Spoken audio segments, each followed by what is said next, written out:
Bren Chong Cup is back with an incomparable prize pool of $40,000 and open to everyone. The competition will be divided into 4 regions: North America, Asia, Latin America and Europe, and also in 4 stages.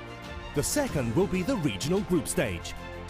Starting on January 9, the 16 players from each region coming from the qualifiers will advance to the group stage, where they will test their potential against 16 players from the Clash Royale Elite. These 32 players from each region will be divided into 4 groups of 8, and in a round-robin format, they will fight to advance to Phase 3. The regional finals will take place from January 28 to 31 and will feature the 16 best classified from each continent. A single elimination bracket will determine the 3 representatives of each region. We will have a world final of the Bren Chong Cup for the first time, where it will be decided who is the best player on the planet. We will have live streamings in many languages: English, Chinese, Japanese, Portuguese, German. In short, that all of you will be able to follow the action. To follow all what happens in the competition, keep an eye on the Revel Aimar social networks and the Ahcraaap application. Thank Bren Chong for sponsoring this competition and making this event possible. Bren Chong Cup 2. Get ready for the show. Are you ready for the show? Hello and welcome. I'm Rich Slaton, caster for Clash Royale League, here with you once again for the Bren Chong Cup 2 North America Day 4 for our regionals. Hi, how are you? Did you miss me? I missed you. Did you not miss me? I missed you anyway. Welcome back. This is going to be a whole lot of fun today. Some of my favorite players, some of your favorite players, all competing in a big-time cup, a big-time event for a total prize pool of $40,000. What are we doing today? Today is the 4th group, Group D, in our North American region. We've been through the first half of action in Groups A, B, and C. Today is Day 1 of Group D action. We will have 8 players competing in a round-robin format. We will get through half of that round-robin today. Each of these players will play 3 or 4 of their total 7 matches, and they'll return a few days later to complete their round-robin format. Of these 8 players, the top 4 will move on to the regional finals and face off against a total pool of 16 players for the North American region. Same thing for the EU and the LATAM and the Asia region. Let's look at the players who are competing today. He's been on this channel a bunch, a great player, a favorite co-caster of mine here on my channel, Ahcraaap, CrSux of Nova Esports, longtime veteran Hazard, and Sandalia. Those are your invited pros. On the open qualifier section, Rob, jskipy, DaJuicyOne, and Cheesecake. A lot of fun, a lot of talent in this group. One of the quieter, highly talented groups, I think, overall in this North American region. Going to be a whole lot of fun today, and of course we kick things off with Ahcraaap versus Cheesecake, which will be a blast. And again, guys, there are 8 players in this group. It's a round-robin format, meaning all 8 players will play the other 7 players, a total of 7 matches per player throughout their group. But we're only getting through half of that round-robin today, so each player will make 3 or 4 appearances, and then they'll be back in a few days to round out the second half of their group, much like Group A will do tomorrow when they come back to finish off their Group A action. Is that tomorrow? Let me double-check that calendar really quick. Today is the 21st, and Group A returns on the, drumroll please, 22nd. So yes, Group A will be back tomorrow to finish out their group play action. So what happens at the end of this group? After the full 7 matches have been played by each player, the top 4 move on to the regional final. As I said before, there'll be 16 players in each regional final. In that regional final, the top 3 not only make the prize pool. First place in the region gets $1,000, second gets $500, third place gets $250. But those 3 players will also move on to the grand final, the world final, where 3 players from the NA region, 3 from EU, 3 from Latin America, and 3 from the Asian region will round out a group of 12 competing for that grand prize, for the $15,000 first prize, and the overall bulk of this $40,000 prize pool supplied by both Bren Chong and Supercell. Let's take a look, wrong page, here we go, at the Ahcraaap app. For those of you who want to follow along at home and don't want to wait for me to give you the results here on screen. Again, I'm not in charge of those. They come on when they're available. There's the Appgrade app in the chat right now. Appgrade, that link goes to both iOS and Android, and that's a place for you to follow along with scores, results, standings, and of course, if you want to, as you can see, vote on what you think some of these outcomes might be. So there's the link in the chat. Let me give it, oh, I gave the wrong, yeah, there we go. There's the link in the chat one more time. That's the Appgrade app. Go ahead, check that out if you're interested, and that's a way for you to follow along at home. Let's take a look at the chat here for a minute before we get into our match. Our first match should be starting off in about 4 minutes or so for those of you who are curious. Let's take a look. When does Greg play? Greg played yesterday. He'll be back again in a few days. I don't think he's officially out yet. Let's see. Rich Slaton, who do you predict will be in first place after today? In this group, this is a hard one to call. I think on paper, CRS or CrSux is probably the favorite in this group, but there's a lot of talent here, and I think a few players could surprise some people as well. Mikey coming through with the $7 Canadian. Thank you very much, Mikey. I really do appreciate that. Your support is always great. Mikey, a longtime member of Non-Meta Musketeers and a former clanmate of mine who still pops in and out of my current clan on occasion.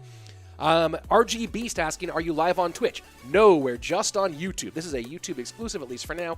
Maybe I'll do some co-streaming with Twitch as well, but I'm trying to make sure the signal that you get is the best possible, and my co-streaming service malfunctioned, so I'm not going to 2 different locations for the moment. Is Payne and Cream Royale Bettis departed from the CRL scene? I don't know what they're doing with Clash Royale. Obviously, the format is very different for 2021. There's a link in the chat. It's a completely open format, meaning you can be in CRL 2021.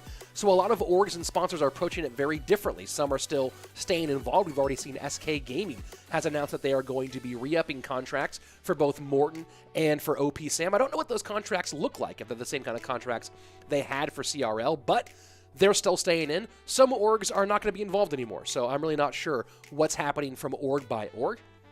Let's see. Kaylin Brata. Let's see. Kaylin Brata. Did I get it right? Hey, Rich, big fan from India. Shout out to all the Indian viewers. I know a lot of you do tune in here pretty regularly. Thank you very much. I appreciate your support. New YouTube PM routine for Sam Greenberg. Go to YouTube, open the stream, and like the video. Thank you very much. I really do appreciate that as well. Let's see.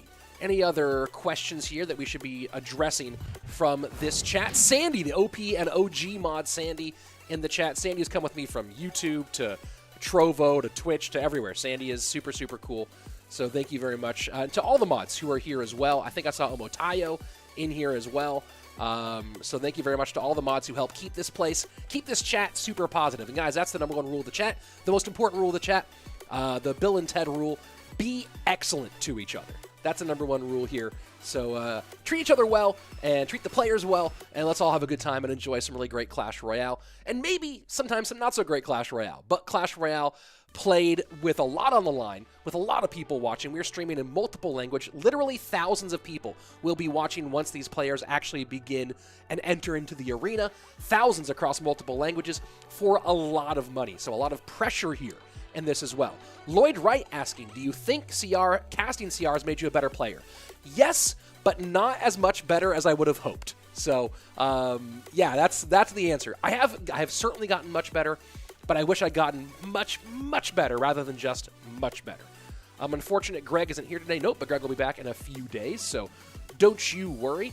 Mance Raider saying, I am convinced that Sandy has a fleet of excellent robots that can be in several places at once. Yeah, I agree with you there. Yeah, my personal best is 63-23. What's the status on God RF? He's retired. Doing something new. Who knows? That's the status on God RF. And just to answer this question now, what am I playing? I'm playing Minor Wall Breakers. I'm stuck at 5.4 right now with Minor Wall Breakers. I need to do some real studying on it. I try to push 6K every season. Some seasons I get bored and don't do it, or I get like a little bit too busy and don't do it. Maybe it's whatever, excuses. But I'm trying to push 6K with Minor Wall Breakers this season, and we'll see if I get there. I'm not entirely sure if I'm able to get to that level, but let's take a look at our first match of the day. And you know him, he's been here, and I'm going to go ahead and actually he's not co-casting today, but there's his link in the chat, because he does come here and co-cast often. The CRL North American Champion with Immortals, CRL Western Champion with Space Station, 2v2 star, and one of the longtime veterans of Clash Royale, Ahcraaap, bottom of your screen. and across from him on the top of your screen, pretty much trying to hit the emote limit as quickly as humanly possible.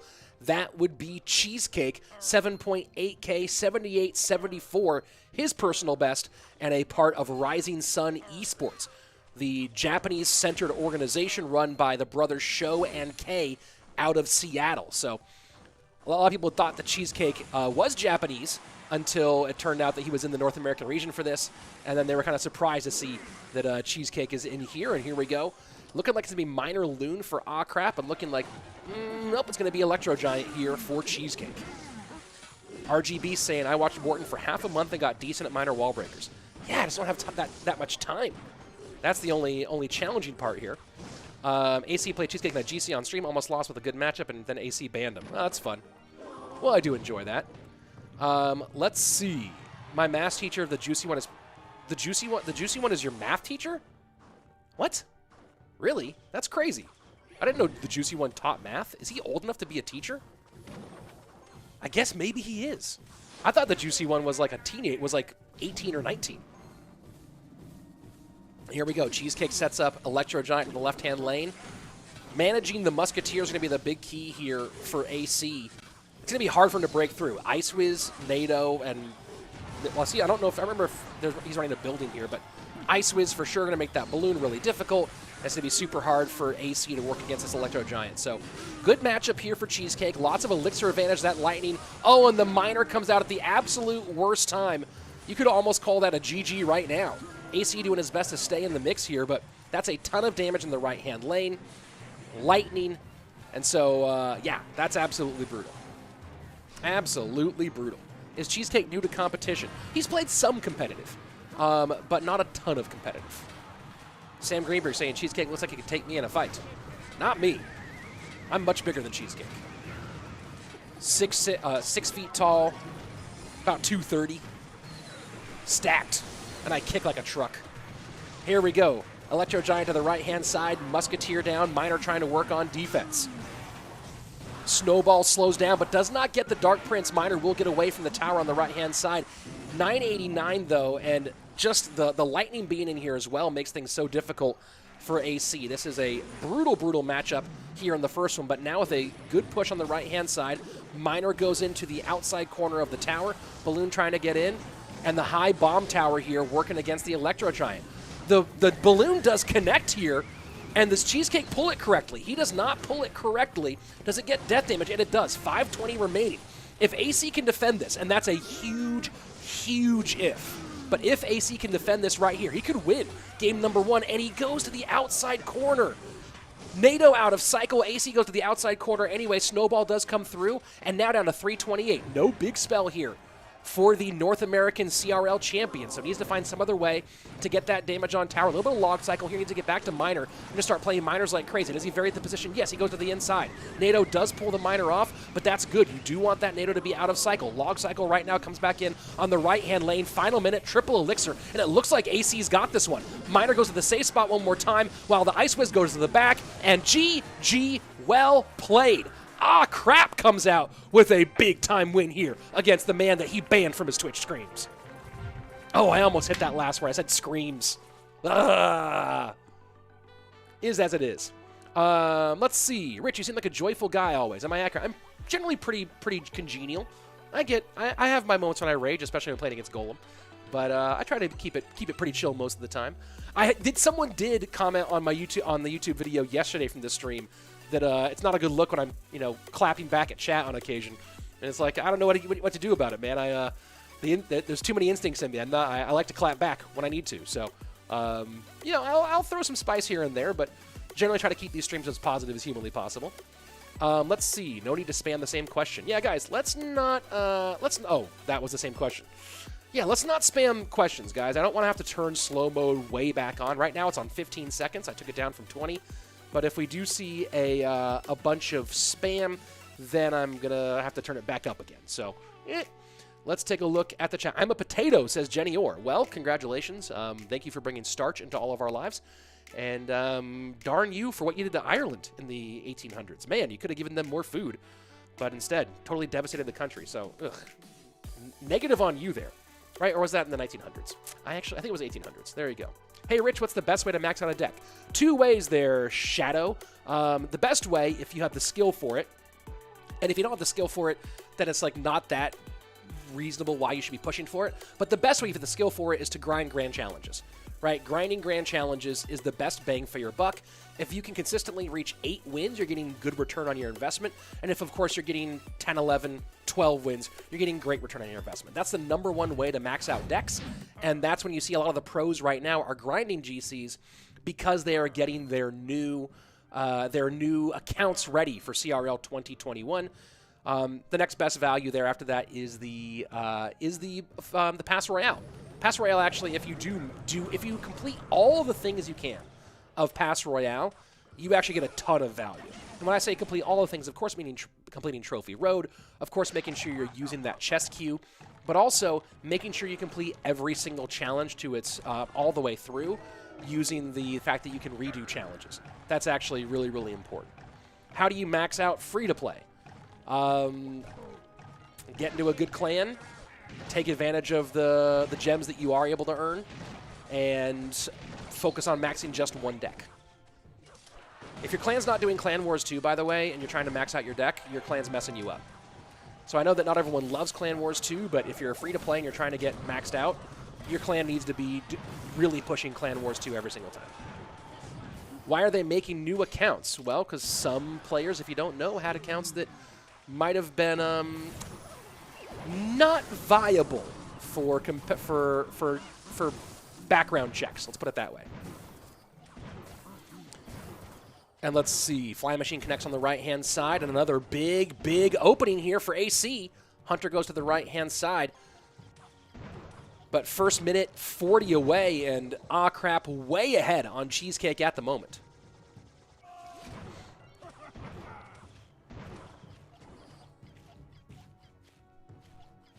And guys, people are asking about maxing out decks.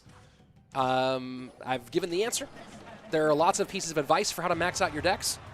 If you are not willing to spend a couple of ducats on a game that you're trying to push up in, then your next best bet is to win classic challenges with the gems that you do earn, win grand challenges if you decide to take that risk, and of course join a clan that really pushes Clan Wars 2.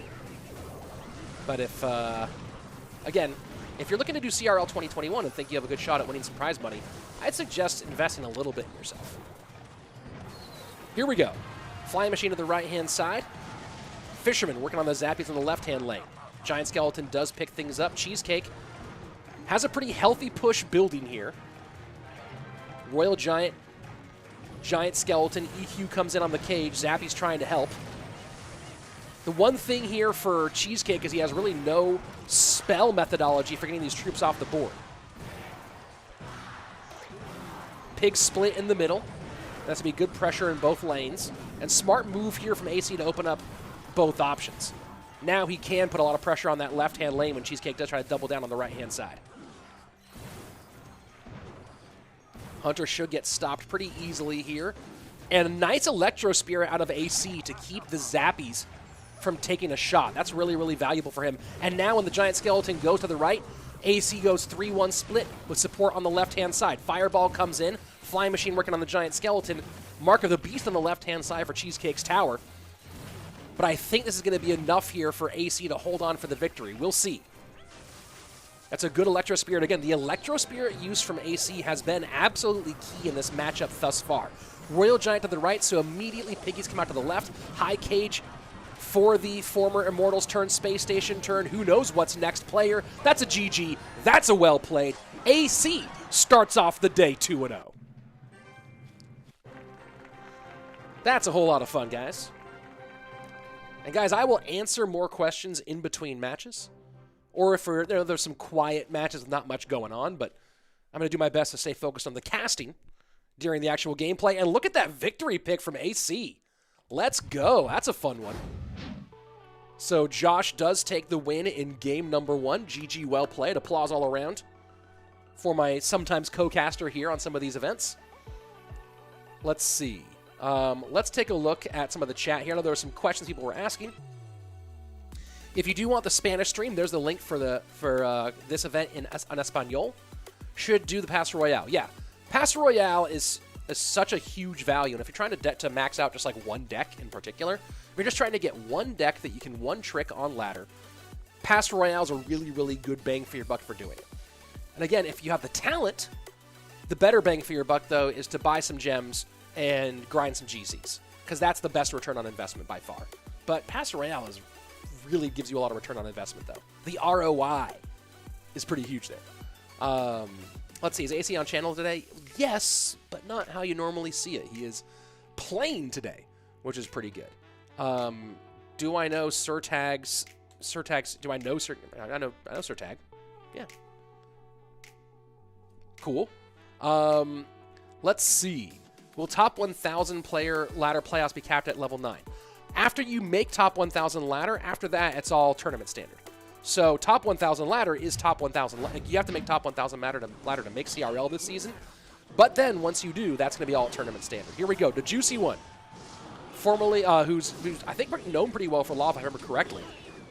Working here against CRS, who is playing the Mortar EQ cycle.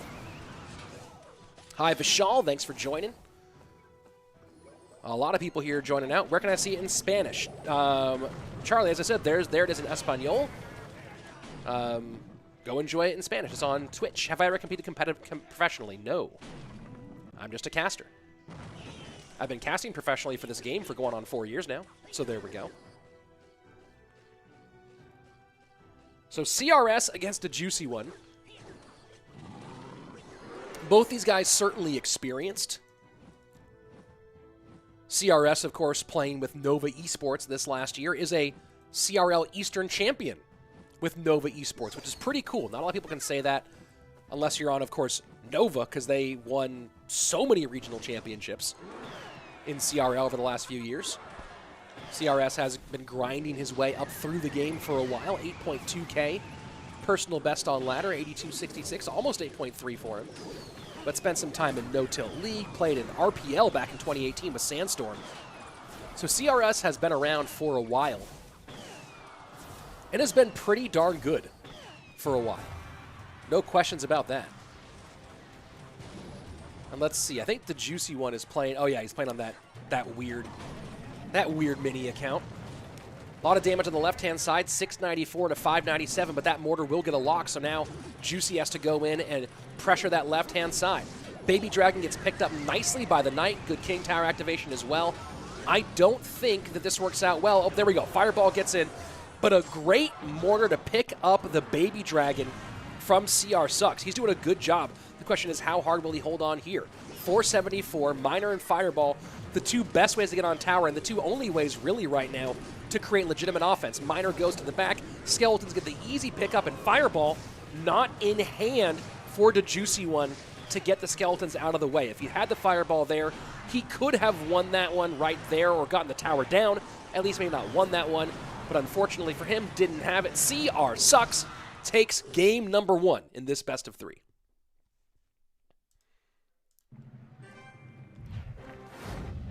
Let's see. Let's go and take a look at the chat here. How'd you become a caster for CR? I've told that story before many times, and I'm going to go ahead and, you know what? I'm going to go ahead and get the link here for that one. Let me go ahead and grab that real quick. Rose. I told the entire story on Rose's podcast. Let me go ahead and give you guys the link for it. If you want to know the full story of how I became a caster for CR, boom, there it is. There's that link right there. I'm not going to tell the story here because I've told it many times, but the full story is on your boy Rose's podcast. The full long version. You want to hear every piece about how I became a caster for CR?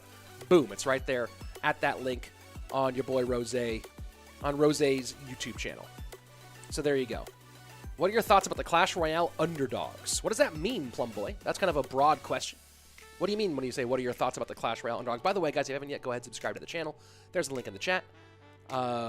Make sure that you hit that button, because this is where we do all of the Bren Chong Cup 2. A lot of fun. Why is Logbait good on ladder but not in competitive? Because Logbait has a ton of bad matchups. On ladder, you get to play the same deck over and over and over again, and you can outplay some people. And it's okay on ladder. It's not great on ladder. It's okay on ladder. It's better on mid ladder than it is on top ladder. Not many people doing successful pushes on top ladder with Logbait. But long bait has too many bad matchups right now, especially classic. Double bait can win, but long bait, yeah, just does not do well in mid ladder with how, do well in ladder with how heavy the game is right now. Is there official CR stream? This is the official stream, Mukul. This is the official stream for the Bren Chong Cup 2 in English. There you go. Have I met Dr. Disrespect? No, I have not. Ooh, looks like CRS is going to Icebow. What in the world? Did not expect this. I don't remember if have we seen Expo in this tournament yet? This would be bananas. But it certainly does look that way, and a beautiful kite. Beautiful kite by CrSux. Does not get the King Tower activation, though. Oh, all of that was played very, very pretty. Of course, doesn't come out too far behind on Elixir. The Elixir pretty much even after that tornado, but man, that would have been a nice King Tower. That was almost a perfect opening 90 seconds here from CrSux. One little moment that didn't quite get it done. Giant Skeleton sits up on the right-hand side, looking like Loon here for DaJuicyOne. And the Knight to hold the line high here, Tesla down low. He'd love to keep that Giant Skeleton on that side, and he does. It's away from the Expo, and an Expo lock here. DaJuicyOne playing this very, very comfortably, though. Did not notice that he waited to get that balloon down until he felt there was a more opportune time. The freeze will not be available to work on the right-hand side. The DaJuicyOne didn't play panic mode in that moment. He could have done a lot of extra work there. This is a tough situation for him, though. Looks like CrSux on his way to a 2-0 win. And now CrSux sets up the building fortress. Expo Tesla down low. Skeletons to protect the Expo.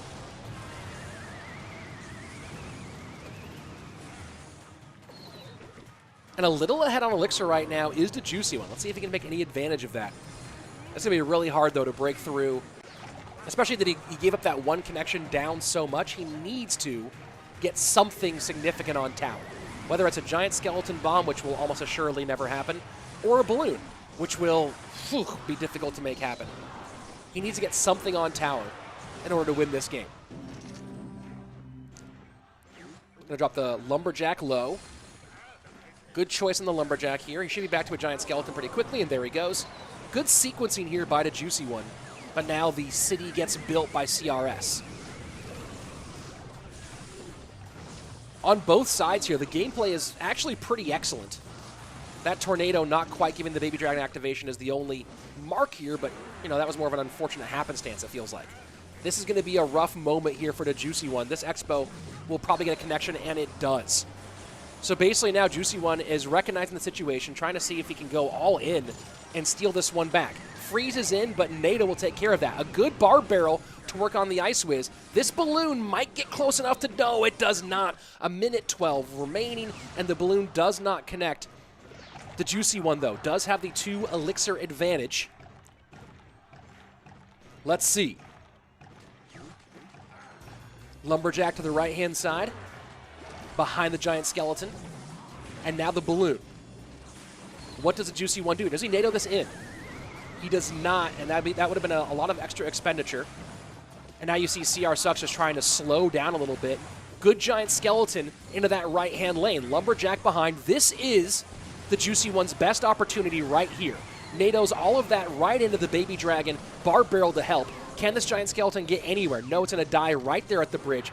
Inferno Dragon trying to take the Tesla out of commission here.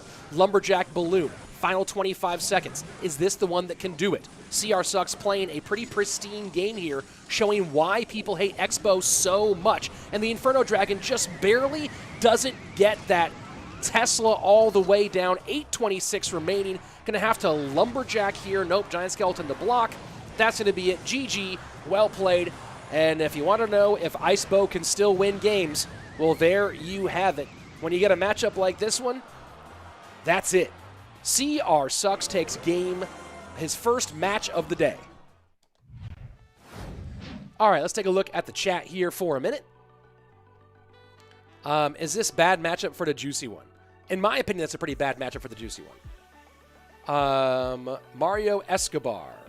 What about the Skelly Bomb? The Giant Skelly, there was just no way for that Giant Skelly Bomb to ever get to tower. CRS would have had to make a huge mistake there for that to hit tower at some point. Juicy has matchup. What do you mean? Yeah, I mean, Juicy has... I think Juicy has matchup if CRS doesn't play that perfectly. But when CRS plays that perfectly, that's my opinion. Maybe I'm wrong. Let's take a look at the matchup data. Data has this one, with almost 1,400 games played, Data has this one leaning towards Icebow. So maybe I'm wrong here, but I think Icewiz, NATO, Tesla, Fireball, and for this Expo deck, it's so hard for DaJuicyOne to ever get on tower. CrSux has to make a mistake here for that balloon to ever connect. Giant Skeleton not going to connect either. Way too many ways to control it. I mean, if you guys disagree with the matchup analysis there, feel free to let me know. But I don't know how you beat Icebow in that situation, especially not once that Expo gets its first connection. Let's see. Why did Juicy have Skelly and why did CrSux have Fireball? My guess is CrSux had Fireball just for the faster cycle. And with how popular fire-up decks... You know, the Rocket in this deck, you understand why for Rocket cycle, but the decks that the Fireball beats, right, that Fireball is valuable against, which are being played so much, I think that's why he probably had Fireball here. Is Miner dead, says Luke Verhar. I don't think so. I think Miner Control is dead, but Miner's obviously alive and well in a bunch of other decks, just Miner Control. But Miner Wall Breakers, Miner Loon, Lava Miner, I mean, even RG Miner is being played by some people right now. So I don't think Miner's overall dead. You think no? Yeah, I think Miner's still fine. Just not Miner Control. I think Miner Control is dead. Let's see. How could Loon ever break through Icewiz, NATO, Tesla, Fireball? Yeah, no, there's no way NATO breaks through, and you have to make a mistake for that Giant Skeleton to connect. So there you go. Let's see. Miner's main win condition is dead. Yeah, I agree with that. Let's see. Will Africa make it to CR anytime soon? Zero Tondo. Well, if an African player makes it into the top 1,000, then yes. Because that's the cool thing, is CRL is open to anybody, anywhere. Link in the chat. I'm going to spam this link in the chat right now. To get in CRL 2021, you don't have to know anybody. You don't have to get signed by an org. You don't have to do anything other than make top 1,000 ladder. You make top 1,000 on the end of the season ladder, you're in CRL. It's really, really cool. It's one of the most interesting changes to make it more accessible to everybody that I've ever seen. So very, very neat. And Mo Light is Egyptian. That's true. Mo Light is from the northern portion of Africa in Egypt. So, and he has already played in CRL. So that's a very, very good point there. Parikh Sheath. So let's see. Let's take a look at our next matchup. Our next matchup is going to be Hazard versus Sandalia. So we'll see that in just a couple of moments here.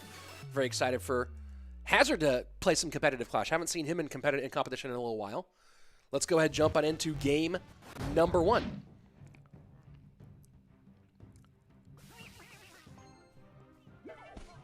And here we go. Electro Spirit and Bats for Hazard. Are you really 7'3" like you claimed? No, I'm actually 7'9". I'm just bending down so you guys can see me in the window. 7'9", 347 pounds of pure muscle. I'm a behemoth. I'm like the mountain from Game of Thrones. Hog Riders go, or Royal Hogs go right into the bomb tower. And look at this. Graveyard Musk. Oh, is this Cannon Cart GY? I thought you were 8'2", 550. Yeah, I trimmed down there, Colton. Oh, boy. Oh, boy. Absolute devastation to open things up.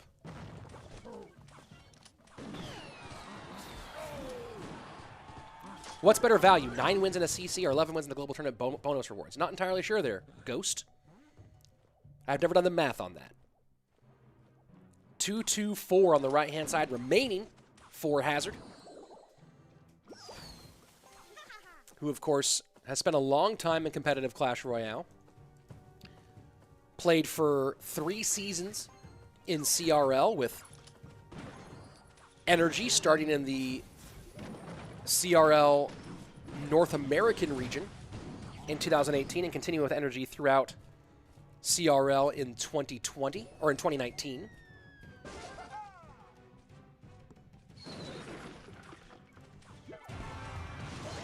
Best performance from that squad would have been the fall season of 2019, where Energy, a.k.a. Team Buffmac, performed very, very well. Cannon cart to the right-hand side.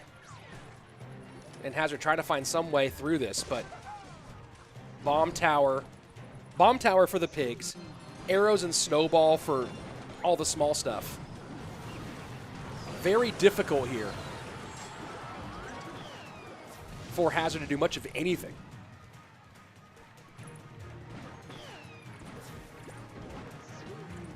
That looks like it's going to be a GG. Well played here.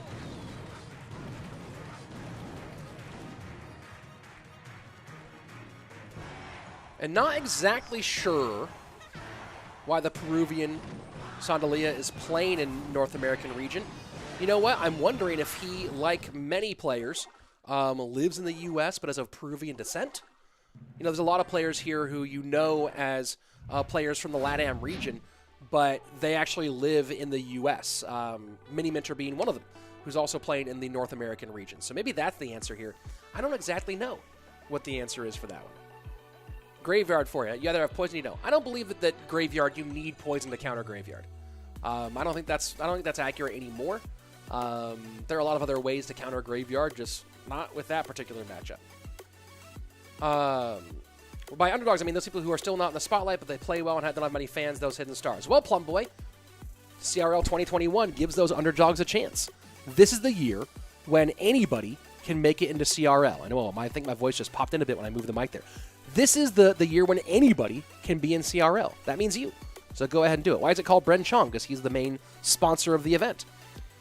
Is Asia going on right now? So, guys, to answer, Asia and EU regions both already completed their group stage. You can watch the replays of both of Bren Chong Asia and Bren Chong EU here on this channel. There's a subscribe link.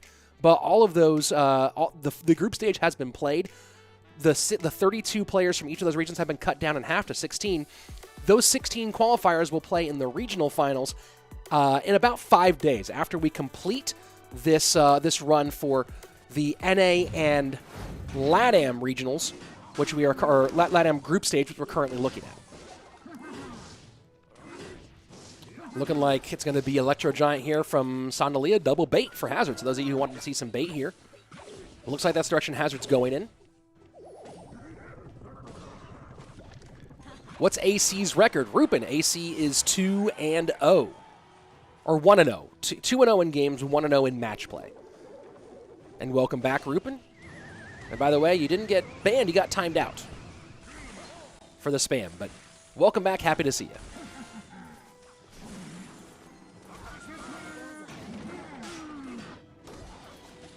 Goblin Barrel and Skeleton Barrel, so we'll mostly be seeing, I wonder if we do see the King Tower activation here with the NATO.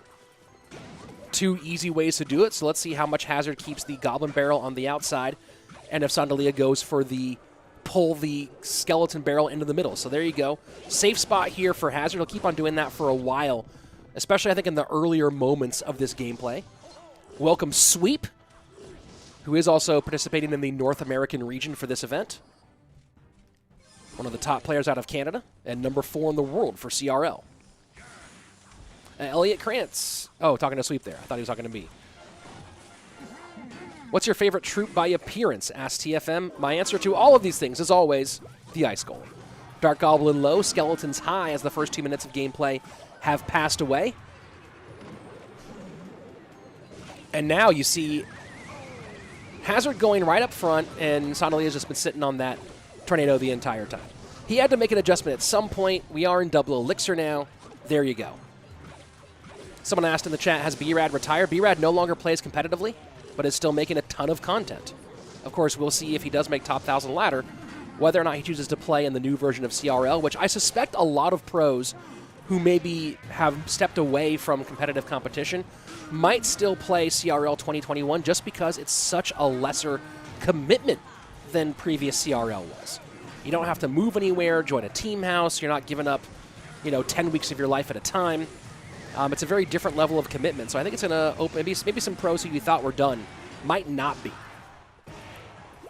Baby Dragon to the left, Dark Prince to the right, Skeletons to pull all in the middle, nice chaining there with the High Knight outside of lightning range.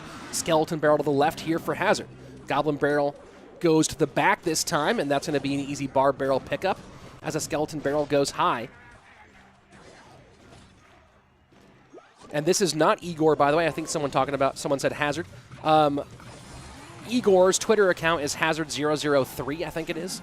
That is different than this Hazard, who is the American player who played for Energy for 3 seasons. You're thinking potentially of Igor of Team Liquid, whose Twitter account is Hazard, even though there's also a Hazard. So there you go. I will read the chat, guys, again, a little more detail after this game, but right now we're in the final 90 seconds. 10-64 to 12-44. Double bait push on the left-hand side, high cage. Bar barrel not available here for Sandalia, and just like that, the lead goes back to Hazard. Is Hazard playing the rocket variation? If he is, this gets very interesting here as we get to the later moments. No Electro Giant played at all so far by his opponent. Sandalia mostly trying to get this thing done off of lightning damage. And the NATO pulls all that back. Bar barrel should be in cycle. 776 to 1064. Princess sets up into that left-hand lane. Again, same sequence, high skeletons. There we go. Electro Giant does finally come out on the side of Sandalia. Log does get some chip. And what the heck? I think that's from production, guys. Give me a second here. I don't believe that I just lost internet. Are you guys still there? Bueller. I'm going to check my speed. And yeah, my internet's still fine, so not sure what's going on there. I'm going to check with production and see if this is me or if this is them. And looks like we lost the clean feed here.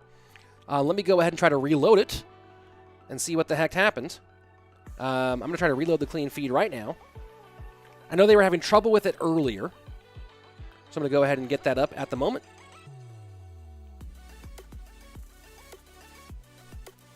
And yes, that was on, I think that was, oh, let's see. Okay, so Hazard did win that one. We have no idea how it went down, but Hazard did win. Let me ask, was that? I think that was on their end. I'm just double checking on that one. But yeah, no, I have very good internet, so I have fiber optics. Unfortunate there. It was on their end, so there was a problem. So guys, just so you know, there have been some challenges in Spain due to a blizzard, created a lot of technical problems, and that was all the streams across all languages got that freeze there. So unfortunate we didn't get to see the end there, but Hazard did take the big-time dub. So GG, well played. Nice work there, Hazard. Wish we saw the end of it. Oh well, that's my Busby, says somebody in the chat. Says Hugo, nice work. Stop flexing the fiber. But how do I tell you guys how great my internet is if I don't talk about how my fiber is so awesome? Any favorite deck? Currently, I'm playing Minor Wall Breakers. It's very fun unless you face Golem, and then it's really annoying. Let's see. Guys, you don't need to delete the Fs. I don't know why we don't have to delete the Fs. The Fs in the chat are fair. The freeze froze. F in the chat is totally fair. You know what? I'm even going to go ahead and throw an F in the chat. There you go. What happens after the top 1,000 make it? Sam Greenberg, there's all the information right there. What's my internet speed? Right now, it's a little slower at the moment for what it normally is. Right now, I'm getting, hold on, we're doing a speed test right now. 1 second. Right now, I'm getting 380 megabytes download per second. I'm getting 490 upload and a 6 millisecond ping. So a little slow for me with my fiber optic. Which deck do I like watching most? I'm not sure. Can I just go back 2 minutes on the clean feed? No, because the clean feed broke. So there is no way to go back because the clean feed that was being sent was actually malfunctioned. So I can't go back there, unfortunately. Did Igor qualify? I think so. I don't know. If you get the power to buff any card, which would it be? Whatever I'm playing. Well, that's slow. Yeah, no. I have fiber optics, so when it's working well, I get like between 600 to 1,000 up and down. And fiber it's $70 a month. It's pretty freaking cool. At Rich Slaton, hypothetical question. For a very important ladder matchup, would you rather play a comfort deck that is not maxed out or a deck that is maxed out but not comfortably? I would get comfortable with the maxed out deck. For ladder? Yeah, I'd get comfortable with the maxed out deck and then try to max out a deck that's comfortable. Yeah, Mance, I wouldn't do that as well. How much do I make a month? Not answering that question, but I support my family. So there you go. What do you do for a living? Surya, you're looking at it. I'm a Clash Royale caster and content creator, and I also am a producer for various esports products.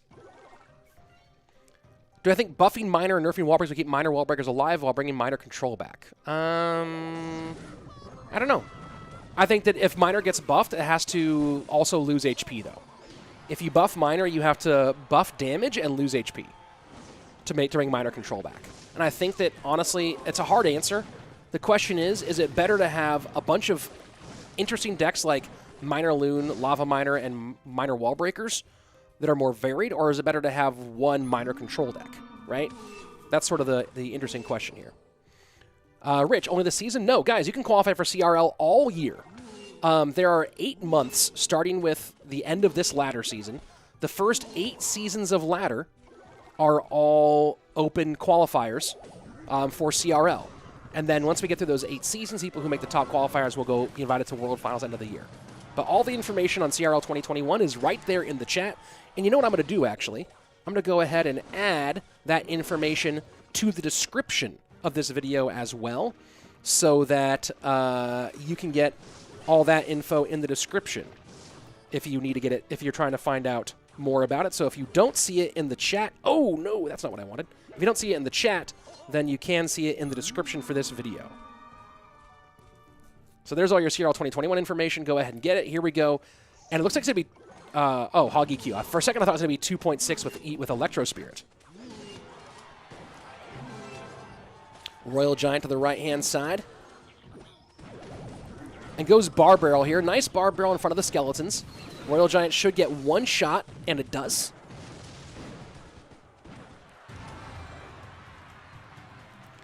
And I guess someone's saying, is RF in the chat here? I didn't see him anywhere, but maybe he is.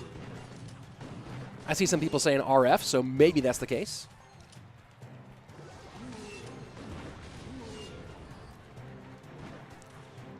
Final 40 seconds of regulation time. So far, the story of this game has been all hazard.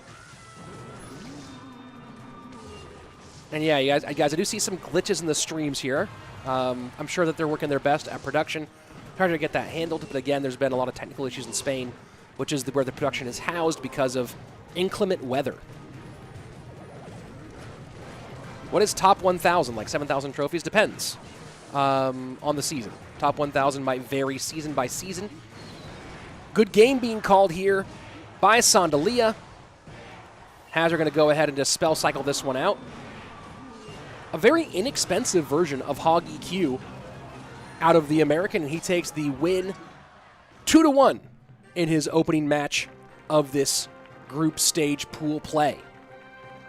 And that's our first round of play today done. We'll have the standings and results for the entire round here in just a minute.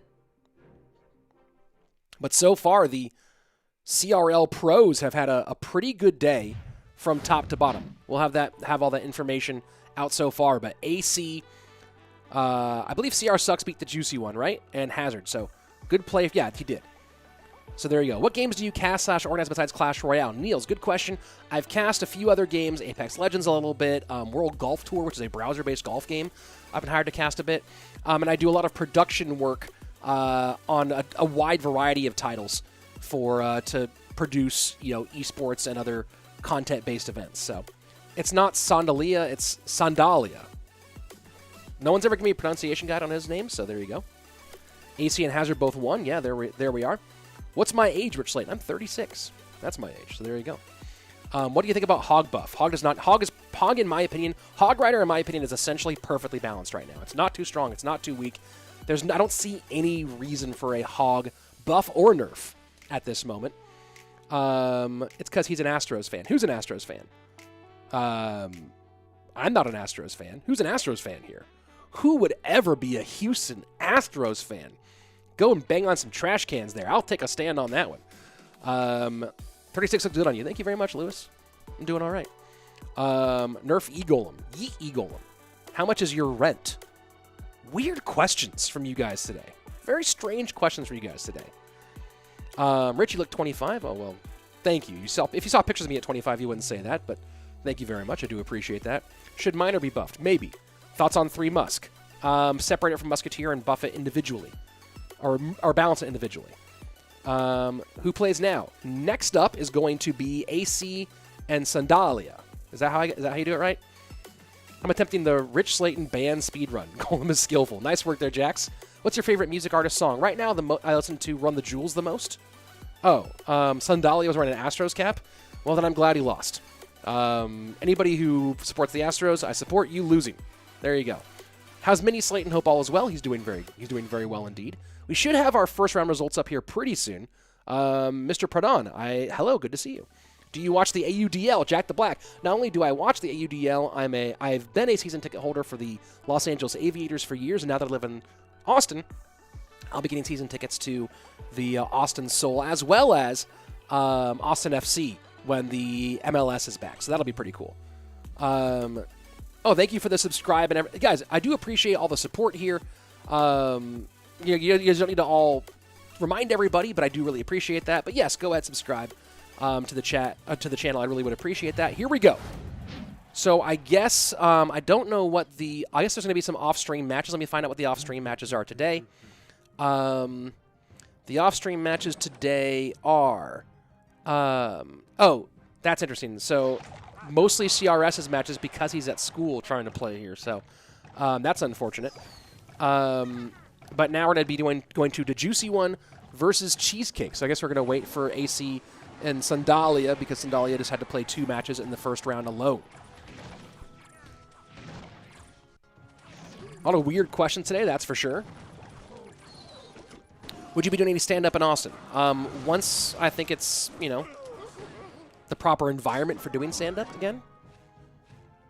I will be doing stand-up again, I think, here in Austin. But, going to wait until maybe things progress a little bit more with our current situation.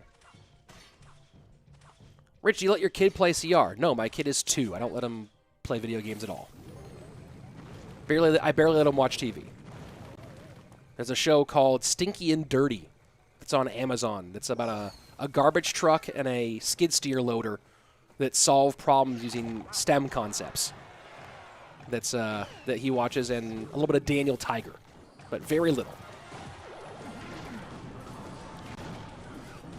A lot of damage on the left-hand side here for Cheesecake. 1563 on that left-hand side. DaJuicyOne putting that giant skeleton on ice skates. Getting in deep for the tankage here, and a decent amount of graveyard damage should come in. Skeleton's getting on tower quite a bit. It won't be enough, I think, to take the lead back, and it isn't. But now we are pretty even between those two. No building here to control the piggies, so that's going to be a challenging issue here for DaJuicyOne pretty consistently throughout this game.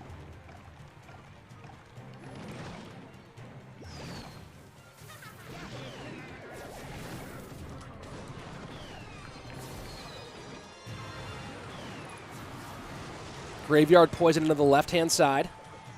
Bats do die to the poison eventually. But yeah, just the defense here for DaJuicyOne is so difficult to pull off. So far, the player with the worst matchups in this tournament is by far DaJuicyOne. No questions asked. He had some really rough ones earlier against CRS. And, of course, here with a pretty bad one as well. GG, well played. Cheesecake takes game number 1. Weakest spell, in my opinion, is Zap. I don't know if Zap needs a buff necessarily because it would get way too strong, I think. But Zap is certainly the weakest spell in the game, in my opinion. Has the least value of any spell in the game at the moment. Let's see. Any other important chat here? I mean, let's be honest. Is there any important chat? I don't know. But any other chat that I'm going to read is maybe a better way to put it. Least favorite NBA team. Favorite NBA team would be the Kings, and least favorite would be the Lakers. There you go. Let's see. Yeah, leave the shilling to the mods and streamers. I do really appreciate the support you guys here are saying to subscribe, to like. I do really appreciate that. I don't want to discourage anybody from being supportive. I do really appreciate it a lot, but, I just hope you maybe if you want to have some more fun and ask your questions, offer your ideas, just watch the game a little bit. You don't need to push my my likes and subs as much. You can leave that to me and just enjoy yourself. I want you to get the most out of these games as you possibly can. Let's go ahead. Speaking of which, into game number 2. Captain MSA saying, I like your beard. Me too. Hey, Mo Sposo, welcome to the YouTube side of things. Knight is balanced, says Ruben. I do think that Knight's a little bit strong, in my opinion, but is what it is. What time is it in Texas? Right now, it is 2 p.m. We are on the exact opposite sides of the world there, Surya. Balloon into the right-hand side. Miner goes to the back. NATO to control. And NATO now out of cycle. That's going to be a balloon connection. And Cheesecake just shredding this right-hand side. Second connection does not come in, but death damage will put that very, very, very much in trouble. 1176 on the right-hand side. Majestic Gaming. Last week said mobile games are most successful in esports, but the prize pool of Dota PC games is above $25 million. I said that mobile games are making the most money overall. Mobile games are the biggest earner in gaming, and their esports are growing. PUBG Mobile announced like a couple weeks ago that their prize pool is going to be $14 million for 2021, which is pretty impressive. I mean, PUBG Mobile is one of the biggest games on the planet, but pretty big prize pool there. And of course, a lot of money. You think about the 1.6 million prize pool for CRL this season. That doesn't really take into account a lot of the events like this one, where this, All-Stars, things like that. Clash Royale put in a lot of money into community events as well.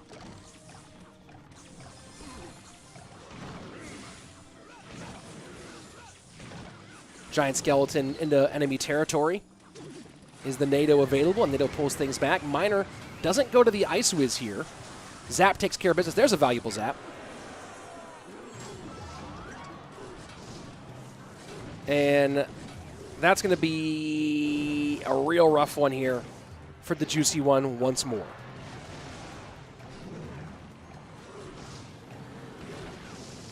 Cheesecake, pretty good advantage here.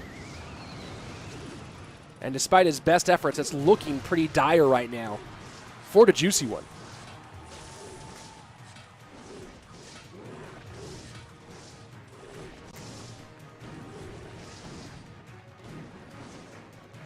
Here we go, final 15 seconds. And Inferno Dragon comes down. No place for that balloon to go. Trying to sneak one by here is Juicy. You see what he's going for, but even with the balloon connection, won't be physically enough. GG, well played. Cheesecake takes the clean 2-0, and the DaJuicyOne is having a real matchup nightmare today in his first two matches.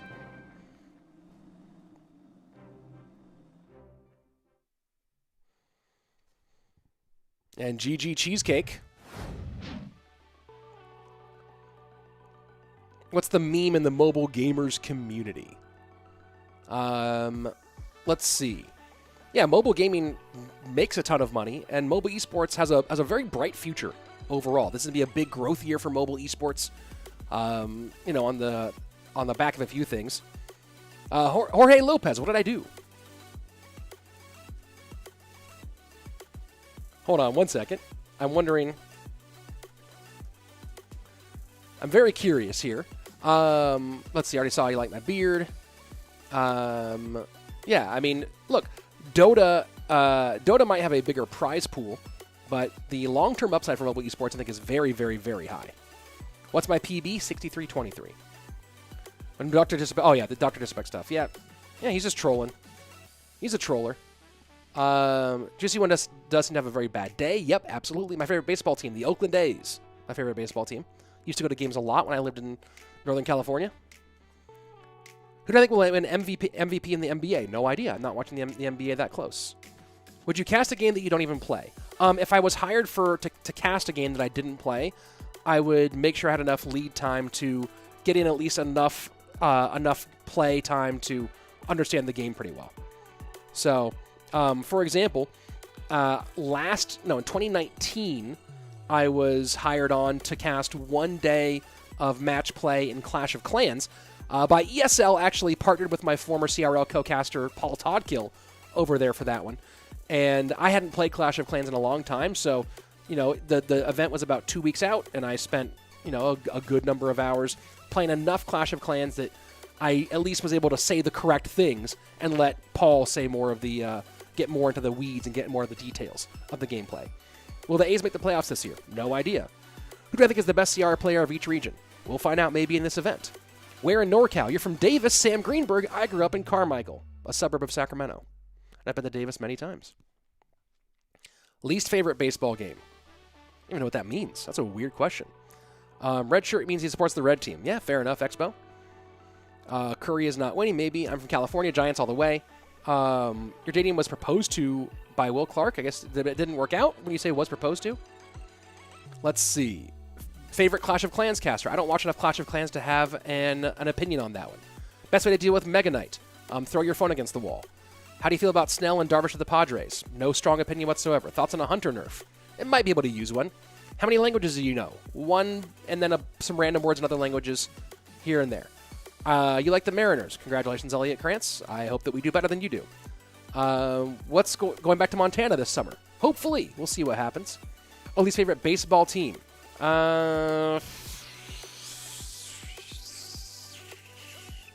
There's an Angels rivalry, but the Angels fans are actually really nice when you go there. I mean, you know, it's easy to hate the Yankees, but the Astros really are the least favorite because I don't mind the Dodgers. You know, they're NL. I don't care about any team in the National League, right? Like I'll go root for the Dodgers. I'll go root for the Padres. I'll go root for any National League team because I don't care about the National League until October. You know what I mean? Favorite sitcom? Interesting question. I have to think about that one. Best card in CR? Always the Ice Golem. Guys, next match. Whoa, did someone get deleted? What the heck happened? Oh, here we go. Next match, Sandalia versus Ahcraaap. Here we go. Rich, which CRL World Finals venue you love the most? Well, I didn't get to go to China, so I can't really evaluate that one. I really liked the venue for Japan for the Tokyo World Finals. That venue was great. Really beautiful build for that arena. I would have liked the fans to be just a little bit closer to the they were kind of raised up a lot. But the venue was gorgeous. But the LA one was just so fun. It was just so fun. Did you ever go to Tijuana? I've driven through it on the way further south of Mexico.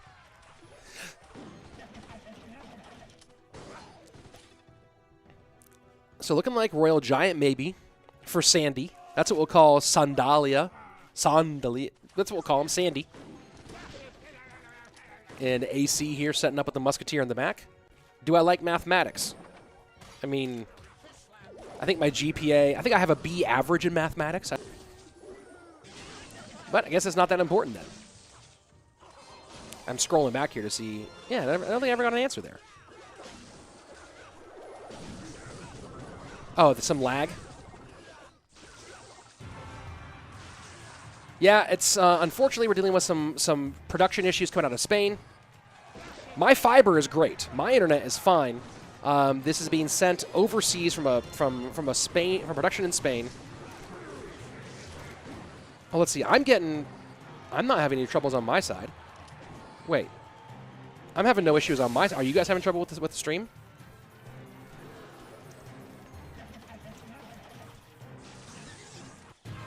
Oh, no issue. Oh, interesting.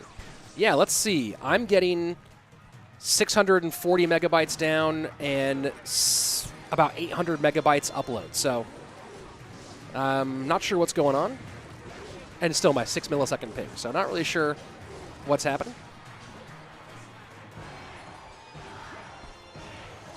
Mega Knight to the right-hand side, Graveyard down, Poison in response. AC currently with the lead, and you know, you got to wonder here in a Graveyard versus Graveyard matchup, who comes out on top, Sandy or the guy who was teammates and very close friends, maybe best friends with the #1 Graveyard player in the history of the game. Do I play Brawl Stars? A little bit. Not a lot there, Anna. I have played some Brawl Stars. Rich Slaton, have you hung out with Andrew outside of casting? Yeah, some. Andrew and I, now we don't even live in the same state anymore, but we also lived in very different parts of LA, so we didn't get a lot of chance to hang out outside of when we were working for CR.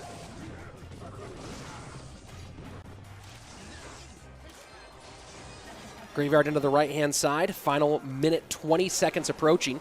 Barbarians in response. Currently the lead going for AC here. Graveyard in, Hunter setting the line high. Baby Dragon does not get deep enough to tank here. But AC going full Graveyard Poison this time, and Skeleton's on tower. This tower getting a lot of damage here. Going to be under 500 HP, 418 on that right-hand side. And now it's Sandy's turn to fire back. Musketeer low, just outside of, no, took a step up into that poison range. So Muskie will die to the poison. A little counter push happening here anyway. He was down in the pocket range for Sandy. Mega Knight sets the line high, but Graveyard Poison should be sufficient here. Needs a little bit more. Nope, that's going to be it. GG, well played. Game number 1 goes to AC. Super Bassy asking, Rich, if you could buff one card and nerf one card, which cards would it be? I don't know about buffs. Nerfs, I would just eat Barb Hut. I was watching the CRL 2019 finals, and I was wondering if the whole stage was actually one large screen. It might have been. A lot of the times, the actual stages themselves are like LED screens. So there you go. Best suggestion of a series on TV, since we are going there. Cobra Kai is pretty good right now. Yeah, watch Cobra Kai. How do people think that AC wouldn't be top 4 in this group? Yeah, because people are haters. Haters out there. What's my least favorite flying card? The Lava Hound. Goblin Hut is more annoying than Barb Hut for now for me. I understand that, Summer, but yeah, Barb Hut isn't really annoying right now. No one's using it, but it's just bad for the game, in my opinion. Elliot, I did answer that question, and the whole stage was actually one large screen, I believe. But I did already answer that question.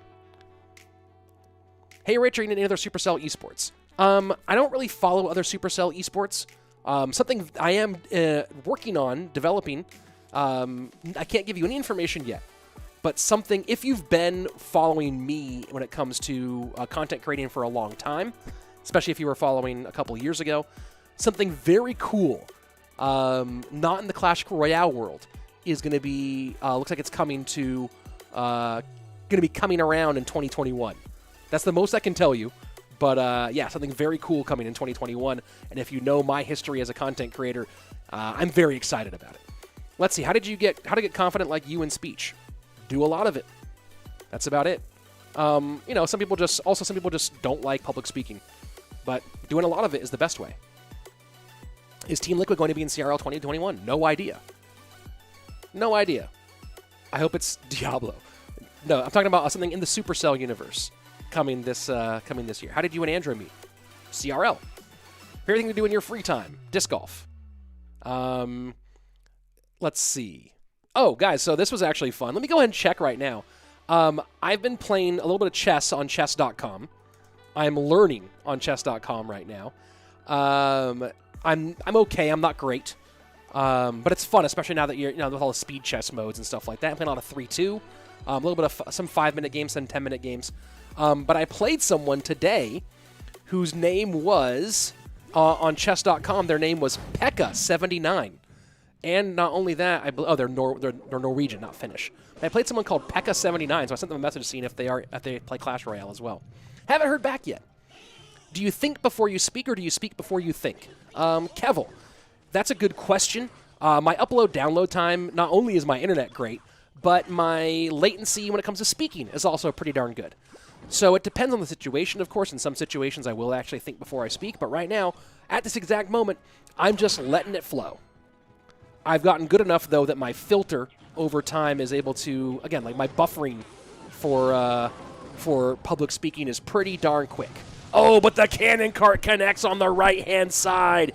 Huge connection there, 18:30 left, and Sandy takes a nice early lead here. Brandon Skaggs, did you ever sign as a content creator for a team?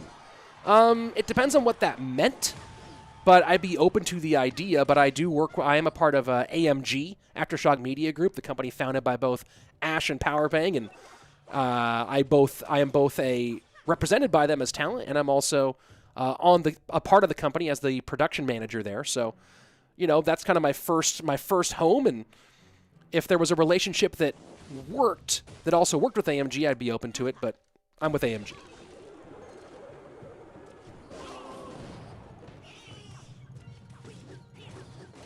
Archers to the right-hand side for AC. Pretty well back into it, 1694 on Sandy's right-hand tower.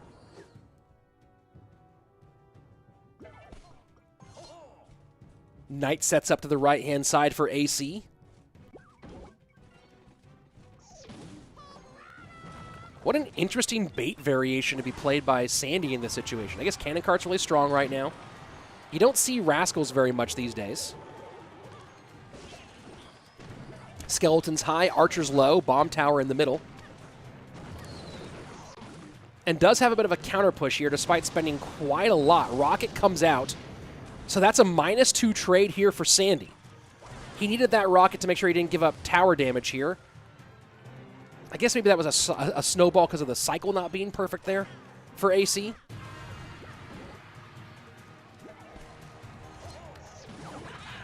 Hog right into the Rascals and the Cannon Cart. Log, though, to get the girls off. One girl does survive, though. Here we go. Final 15 seconds approaching. And this is a pretty big push coming in from Sandy. Knight high, Archers low. They do generally control the action, but has to protect those Archers with the Skeletons does AC. More on the board right now, but it feels like Sandy's starting to get some momentum. High Bomb Tower will work against the Cannon Cart. And this time Log is in cycle. That should get enough room here for AC to get the Knight down, and he does. Snowball to clear. AC playing some great Clash Royale. He's been playing some great Clash Royale today. Very fun to see. Just straight up EQ cycle on the right-hand side. Bomb Tower sets up to meet the Cannon Cart. 90 seconds left. And just straight up rocket cycle, barrel behind right now for Sandy. That was a pretty big expenditure there. That was a lot of elixir. Let's see if that comes back to bite him at all. Hog and EQ in on the right.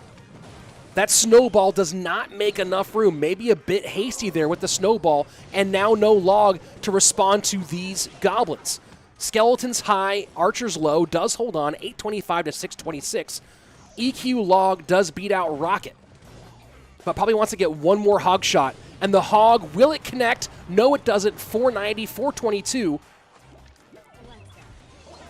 AC's playing well, but he cannot afford to give up a connection here. Any sort of real connection here probably means the game goes to Sandy. Needs to hold on very, very well.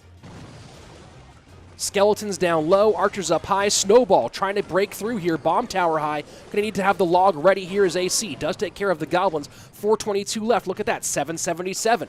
Sandy chipping away to get back in this one. EQ does cycle on the right-hand side. Now, just a Log EQ away. Can AC get it down without getting in trouble?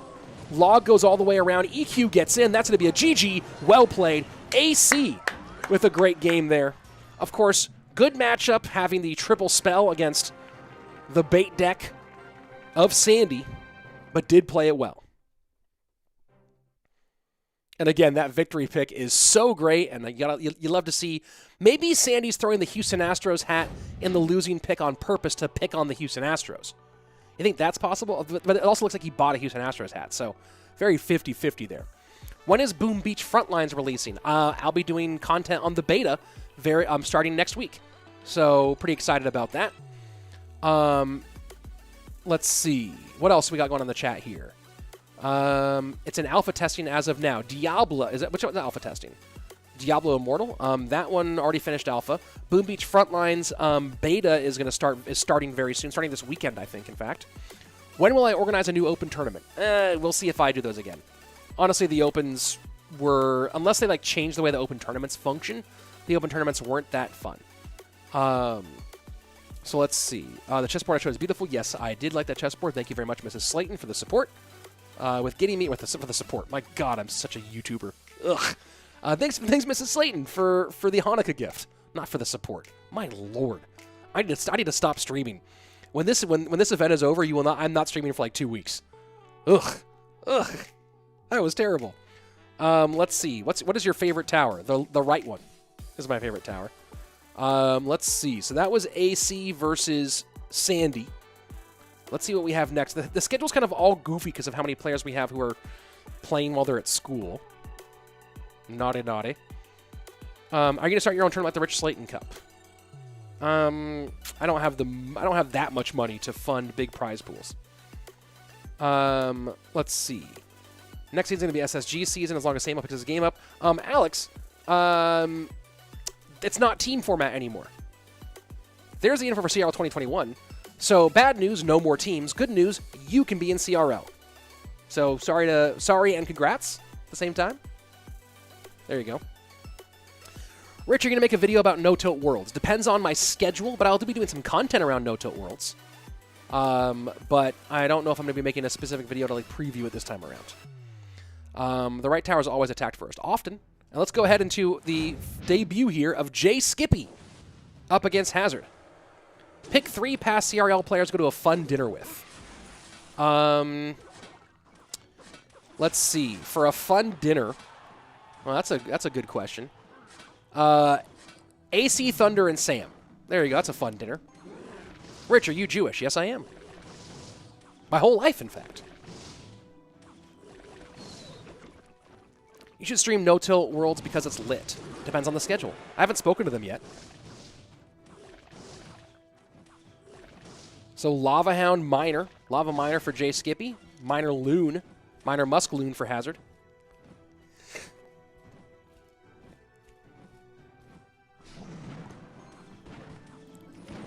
Finishing off some of my coffee there.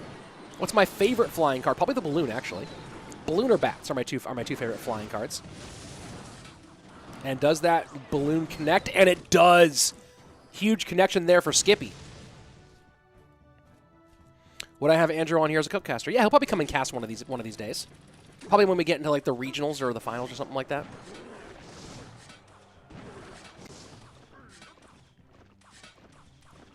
Miner to the back. Skeleton to the right-hand side. jskipy way out ahead here. jskipy tied with Greg for name? No. No one ties Greg for name. Greg is the best name in Clash Royale, bar none. Ice Golem Loon to the right-hand side. Inferno Dragon will take care of the Ice Golem. Does it turn to the balloon in time? That was a bit of a misplay there by jskipy. And by a bit, I mean a huge misplay there by jskipy. That's tower down. Yes, he'll get the tower, but man, that timing was not what he wanted. Bomb tower now to defend against the rest of this push. Would have loved to protect that Musketeer, but second Musketeer down. Bomb does connect on the King Tower, but this feels pretty good for Hazard at the moment. A lot of damage on King, but now a chance to set up in the left-hand lane. This might still go to jskipy, but certainly not what he'd hoped for. Snowball comes in, balloon's gonna connect. That's GG. That's GG. Wow. Wow. All right, Hazard takes the dub here. GG, well played. Hazard takes game number 1. It really felt like that was going to be Skippy's matchup, but the defense didn't have a great way to defend the balloon, and Hazard was just like, well, all you have is that Inferno Dragon, so here's an Ice Golem, and then here's a balloon, and then do whatever you're going to do. And it did not go well for jskipy in that matchup. Nice work. Let's see. Any other questions here?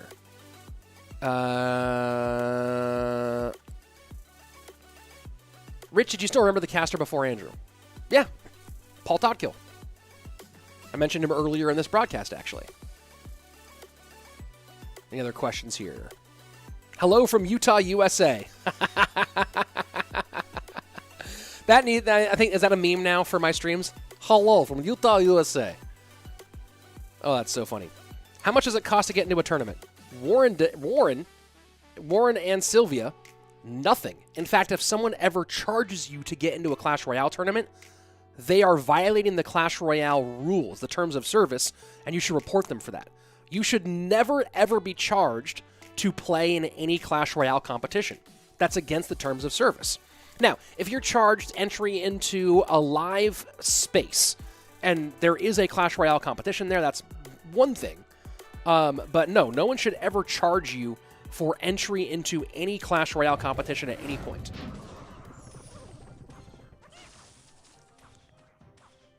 What's the best card to upgrade a star level? Arrows look pretty fire when you upgrade them with star level, actually. What card is most level dependent, says Lucas Gunsberg? I'm going to say, actually, Ewiz. Is Ewiz and Icewiz, but Ewiz in particular. But both of those, because if you have an underleveled wizard, like level 12 Ewiz and Icewiz die to max Fireball, which makes them so useless by comparison. So I think it's the tech wizards that are the real ones to check out.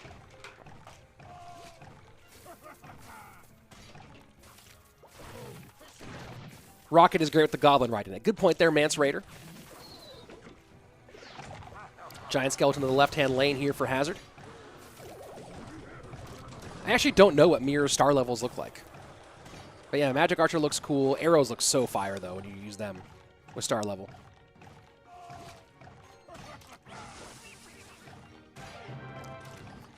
Giant Skeleton, Royal Giant. Fisherman will create some separation here. Royal Giant, though, will still get 2, maybe 3 shots. I think it's a third one here. I don't think it gets a fourth. 1772 on the left-hand side.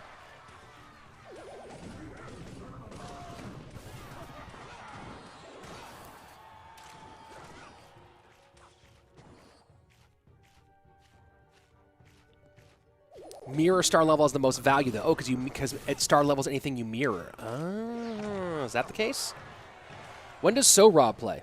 I'm not sure. At some point today. P.E.K.K.A 2 sticks are also great in her hand. Good point there. So Giant Skeleton set up to the right-hand lane now for Hazard to meet the Giant Skeleton of his opponent. RG up high. Electro Spirit does not get to the Zappies.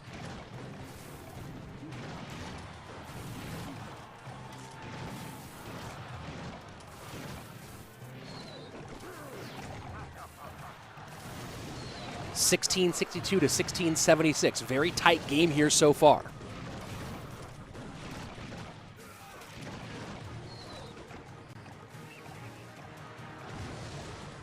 And that Giant Skeleton will die early. And Hazard maybe just, he was cycling because he was getting to 10 there with the Barb Barrel. If a player doesn't show up for their matches, then those matches are forfeit.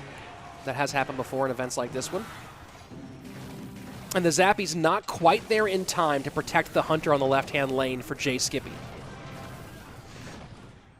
And now to the left-hand lane goes the Royal Giant. And that Fisherman's just going to pull that RG in and let it get 2 shots. Or just 1 shot now with the Hunter in support.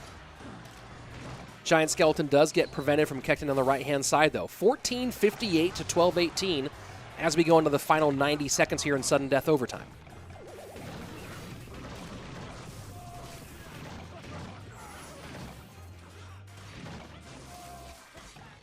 Oh, looks like Rob's matches might be played later as well. So I'll update you guys, but there's going to be, we're going to miss a bunch of matches today because of different weird scheduling stuff. 950 to 760. Final minute approaching. Triple Elixir on its way.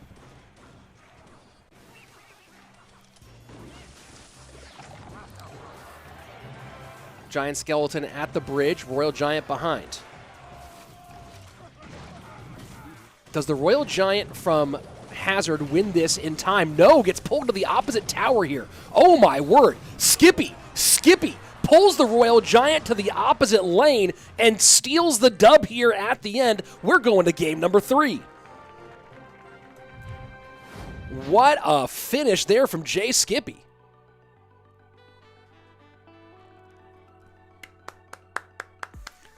Had not gotten that Royal Giant to the opposite lane yet.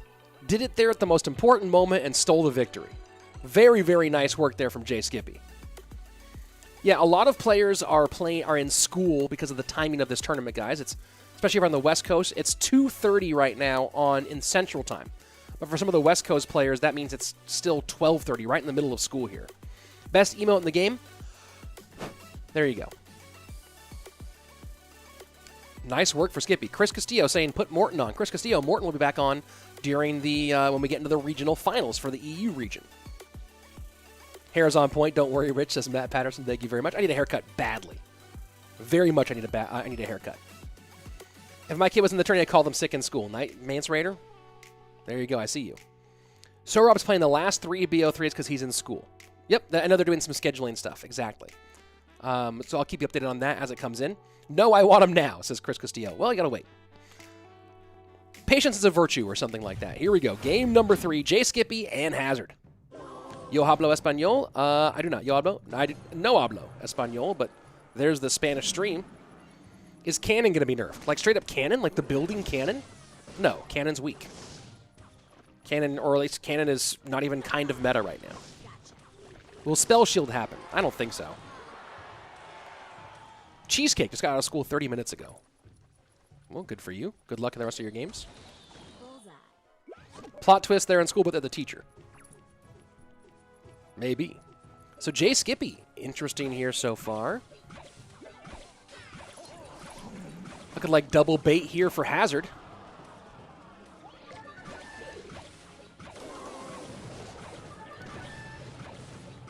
Is this...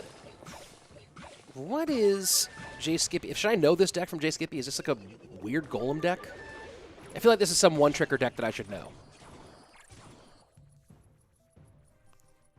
Doesn't Cannon fully counter Electro Giant? Maybe? Hold on, is Cannon Cart tied to Cannon in terms of stats? Yeah, is this some sort of weird golem deck? I mean, Night Witch and Bomber, and there you go. It is golem. And Skippy's a golem player. Okay, I didn't know that. Skeleton Barrel pressure opposite lane here. And Skippy just ignores the damage on the tower and throws the arrows on the princess. That's why I can't stand golem. I mean, I like to see players who I don't know have success. I can't root for jskipy playing golem against Hazard. There's just so many things there. So many things going on. 1084 to 1877. So far, Hazard is in the lead, but as we all know, that can change very quickly in this situation. I saw there was a little bit of a lag there for a second, guys. I saw it. That came from the feed.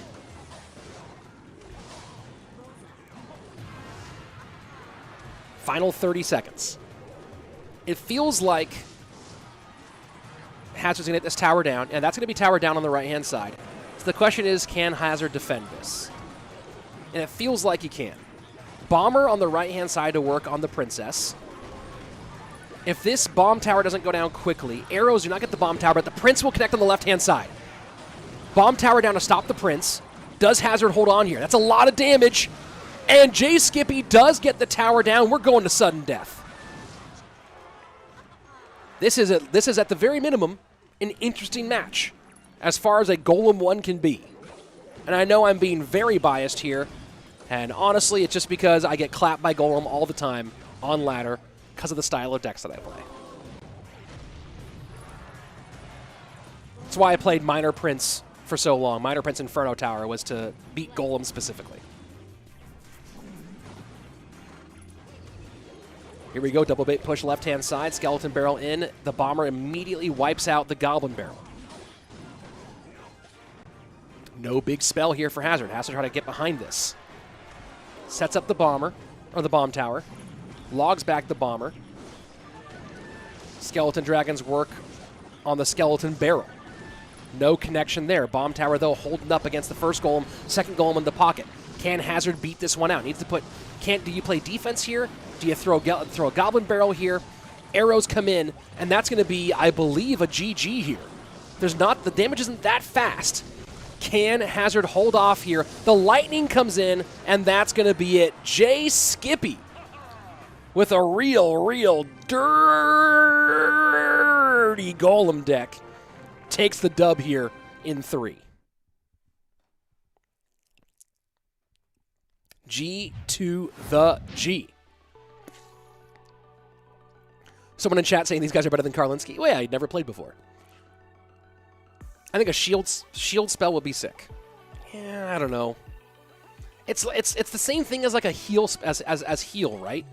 At least heal spirit made it like more, I don't know, healing, shielding, all those are just a little bit funky as concepts. Don't really like the idea.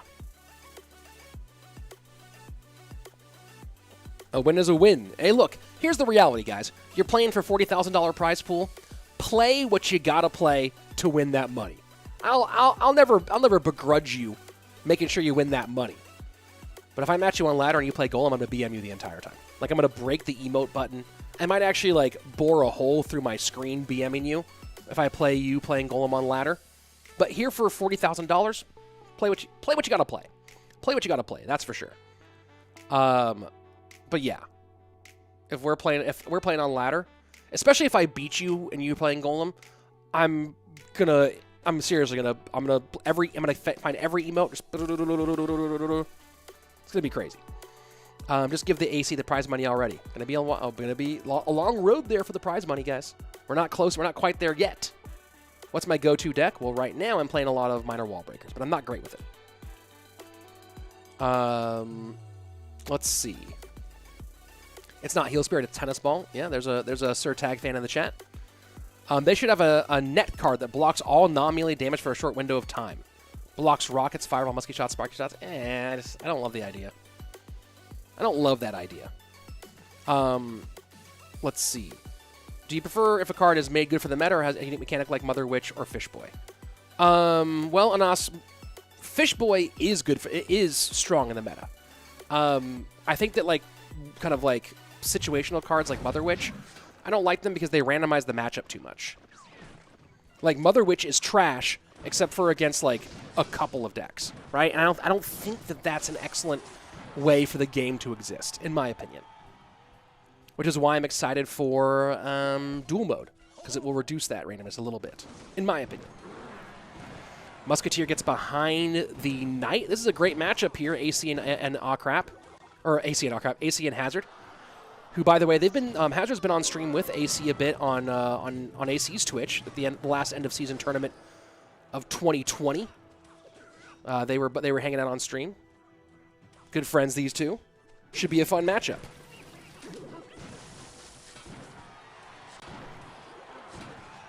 Is Fisherman only good with Hunter? No, but they pair so well together, why not?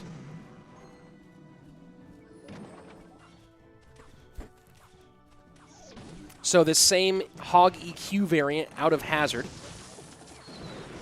He's been playing this one a fair bit today. Cycles very, very fast.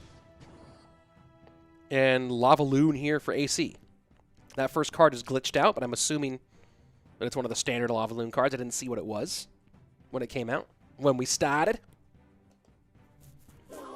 If you haven't yet, guys, don't forget to subscribe to the channel, like this video. I appreciate your support being here, and I appreciate every other support you offer as well.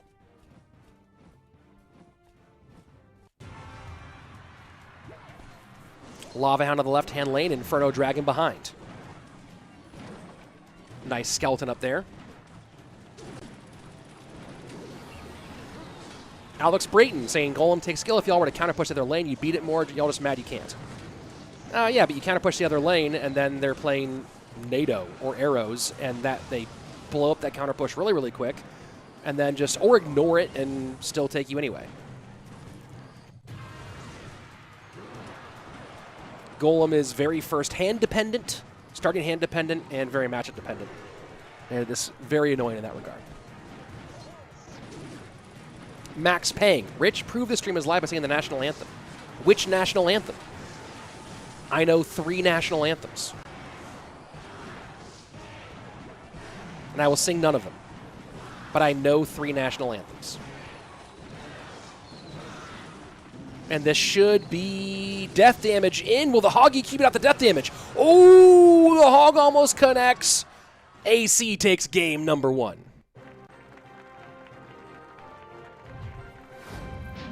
Why is this match not between the matches on the right? No idea.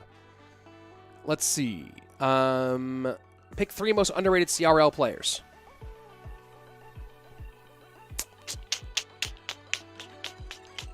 Let me think about that for a little while.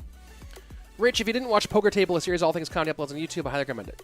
Yeah, I just don't have time to watch much things, but who's on it? I don't even know who's on that show. Let's see. 3 matches of Ahcraaap and CrSux played 1 off stream versus jskipy. Oh man, a lot of off stream games today. So this is gonna be a slightly shorter stream today because of some of the scheduling challenges, guys. I don't know when we actually run out of matches for the day. Why don't you read chats during CRL matches? For a number of reasons, including I want to give a very professional broadcast, and reading chat's not very professional.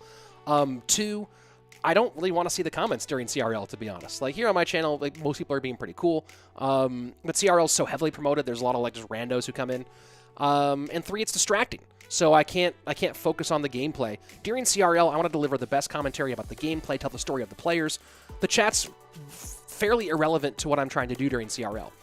So I don't even have the chat open during CRL most of the time. Sometimes Andrew does, and he'll like address one thing here or there. But in general, it's just I want to stay focused on telling the story of the players and telling the story of the match. It's much more important. I really wouldn't, I probably, when we get to the finals, I might not read chat when we get to the World Finals for this one. H. Who's the hosts of that, H? I saw you said different every episode. Is there a host of it, though? Are 2v2 tournaments... I saw... Where'd the chat go? I didn't see... there was a comment... Are there 2v2 tournaments like this? No, I don't know what the future is of 2v2. It seems kind of brutal. Amir, I do not agree with that assessment at all. I think that 2021 is going to be a huge year for this game. I think people are really sour because people are sour on their own. But I think 2021 is going to be a really good year for Clash Royale and for Clash Royale esports specifically.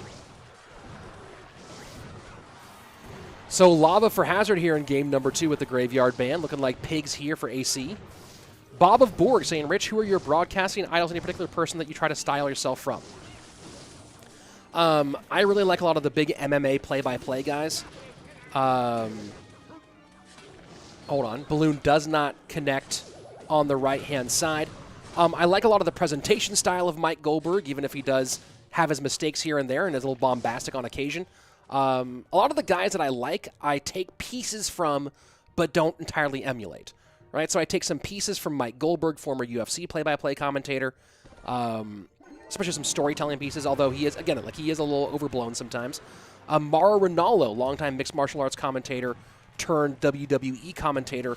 A lot of his like wordplay and jokes, I take some stuff from him there. Those are some of the guys that I really like. I take some stuff from baseball. If you notice, my CRL commentary is very stats-driven. A lot of that comes from some baseball commentators. Pigs on the left-hand side, a lot of damage. Flying Machine gets protected by these zappies, and it does. Yeah, big zappies here for AC. Flying Machine stays on the board. That's some good value here for the longtime 2v2 star. Lead right now for Hazard. But some damage on the left-hand lane right now with those recruits. Pigs down behind. And no barbs here to defend. So it's Hazard going in hard on the right-hand side. He will successfully defend against those piggies. And now it's AC in a lot of trouble. Miner goes in to that Princess Tower. Balloon coming on through. Is the fireball there for AC? He's going to need that fireball now if he's going to do it. Doesn't get it. Hazard takes the win. We're going to game number 3.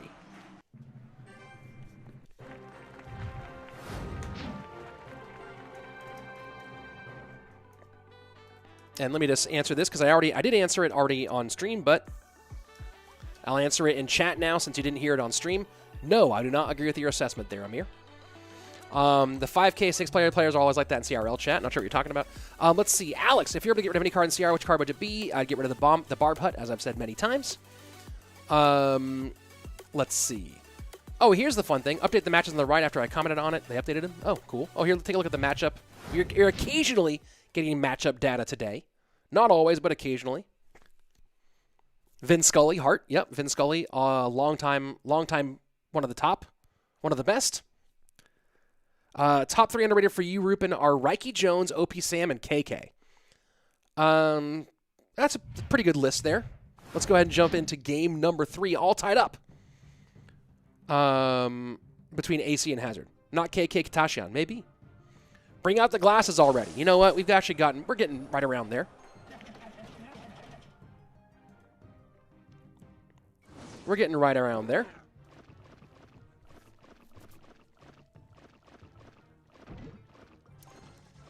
And, let's see. Morton Herman cannot handle my Mega Knight and Wizard Horde deck. Alpha Moriarty coming through OP with the commentary. Twan, did you ask that question yesterday? Which player do you like most on character? I think you did ask that question yesterday. I didn't get to it yesterday. Like, based on, like, their personality? I mean, there's a lot of players who tickle me. Hello from Utah, USA. So Lava here. Arrows come in for AC. Zap works defensively for Hazard, and the Miner does get down in time to support one Skeleton Dragon, and a good game being called for Hazard after a ton of damage comes out. He ends up, after the first minute and a half, way behind on damage and behind on Elixir. Fazy asking, please make more Inside the Play videos. They take a lot of effort. I will make more of them, but they're going to be rare because they take a ton of effort, and the juice ain't always worth the squeeze. Hello from Utah, USA. I leave Salt Lake City.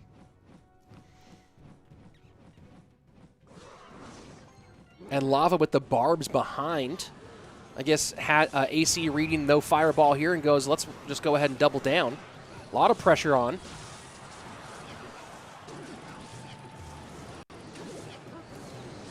And the Miner does get on tower. No support for that Miner, but still going to be a ton of damage here.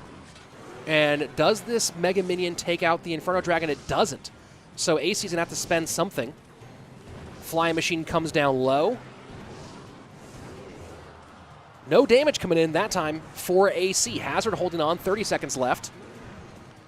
And this Inferno Dragon is causing some problems here for Ahcraaap. I think he gets this tower down in time, but again, no fireball.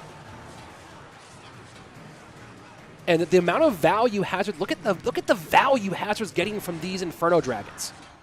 Absolutely insane level of value. This could be completely flipped. Hazard might take the dub here. Balloon barely misses connecting. And now AC back in the lead by 2 Elixir. This will be another high-value Inferno Dragon because, again, there's really nothing that AC can do about it. Miner goes to the back, and the Miner pickup is absolutely huge. This Inferno Dragon does get some more damage on the tower. Arrows as well. And this should be GG. Ooh, that was a big whistle of the teeth there. I wish I could do that whistle on purpose. This should be GG here. Oh, it did it again. Shh. I can't make it happen on purpose. Darn. Lava Loon, Miner. Does the Miner get picked up here?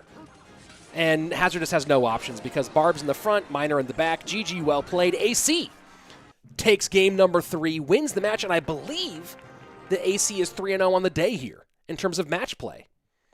I believe that's his 3rd match victory. So, is that his 4th match victory? Did he play against Sandals? Let's pop out here. We should have an update pretty soon on the standings. Let me just go ahead and check something. How many more on stream? I'm asking how many more matches we have on stream today because I know it's a slightly lower, shorter stream today because of some of the scheduling challenges. Some of these matches for today will be played off stream. 3 more matches on stream today. Okay, here we go. Hey, Latak, how are you? Matches have been great today, and AC 3-0. And coming right back out here again, I think. Let's see. Let's go look at the chat here. OP Sam, very underrated. Yeah, Rupen, I do agree with that one. OP Sam, long underrated. Let's see. Hello from Saskatchewan, Canada. Hello, Saskatchewan, Canada. You sound like Gru from Despicable Me to that voice. You know what? I feel like I've only seen that movie very briefly once. What country do I find the strong? I think Japan is. Japan's certainly up there. Should have said hello from Canada, USA for the memes. Yeah, I know what you mean. Why doesn't Sir Tag compete? I don't know. Competition is a whole different thing. It's a very different thing than content creating and ladder play and stuff like that. But we'll see. If Sir Tag pushes ladder this season, maybe he will compete in CRL. It's definitely some cool content. That's for sure. We'll see. Let's see. When will we get to see Andrew? One of these days. Rich, are you in California? Not anymore. I am born and raised in California, lived there almost my entire life.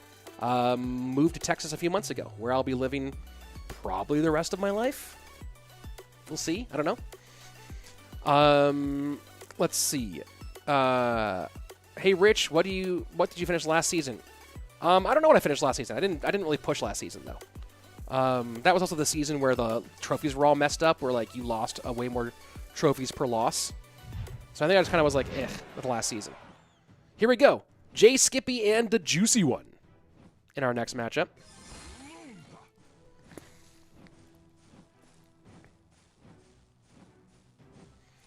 Do I think the meta affected Azili's AUK and Expo Master? I don't know.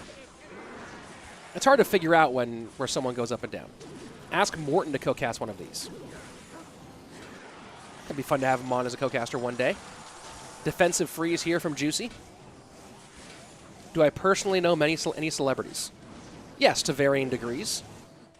I know some smaller celebrities very well and some bigger celebrities like on a more casual basis. How's the cost of living in Texas? Better than it was in Los Angeles, but Austin's actually getting more expensive than it used to be. The day-to-day cost of living in Austin is still pretty low. Like, gas isn't very expensive, food isn't very expensive, but housing is getting pretty expensive here in Austin. It's very popular.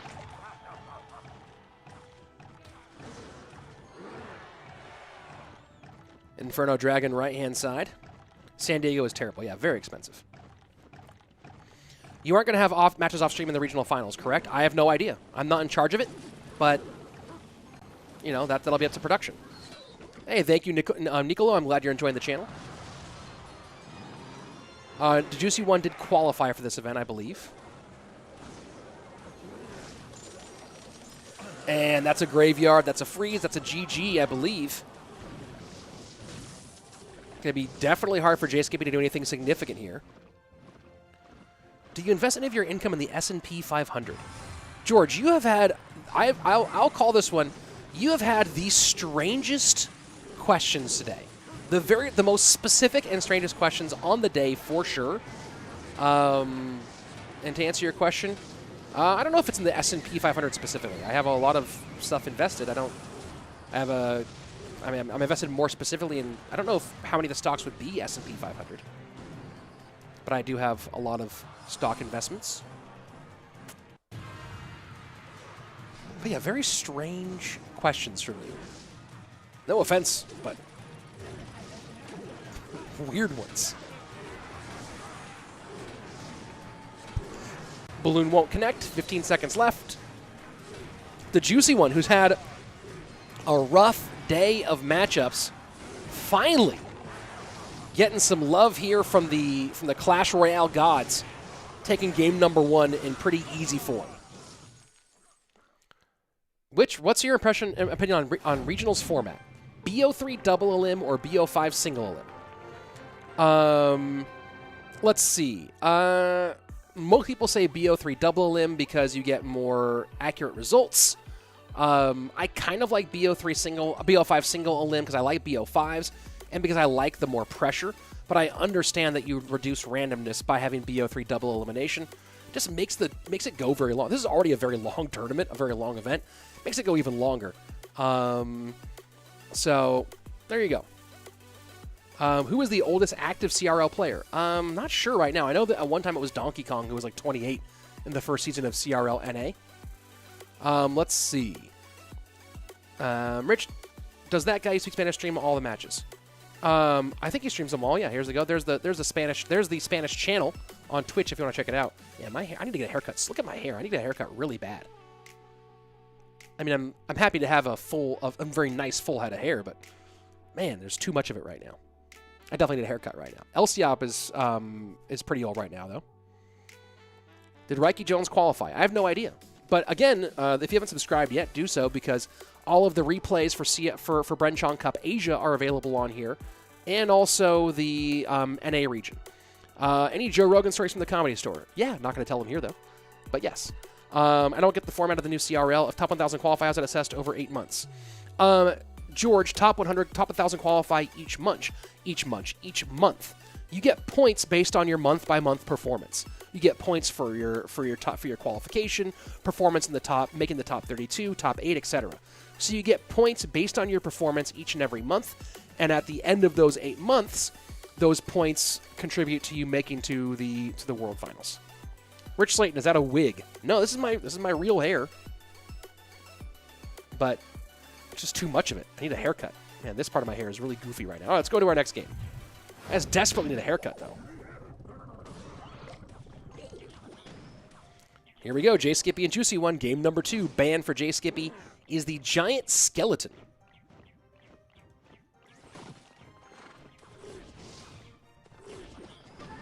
How does someone qualify for the Bren Chong Cup? Cycle? Good question. Open qualifiers already happened for the Bren Chong Cup. They were held with in-game tournaments. Half of the players here are invited pros, half are open qualifiers. There are no more open qualifiers for this one because we are beyond that stage, but future events will have open qualifiers. Follow me on Twitter for more information. There is the link in the chat. Wait, is 2v2 in No Tilt Worlds this year? Is that for real? I didn't know the No Tilt Worlds. I don't know the No Tilt Worlds format this year. Very interesting. Lightning, Golem, and jskipy. Well, it was fun to watch last time. 2v2 is not No Tilt Worlds. Yeah, I didn't think so. I didn't think there would be 2v2 in No Tilt Worlds this time around. After this one, we're going to have AC versus DaJuicyOne and Skippy versus Cheesecake as our last 2 matches of the day. Graveyard into the right-hand side.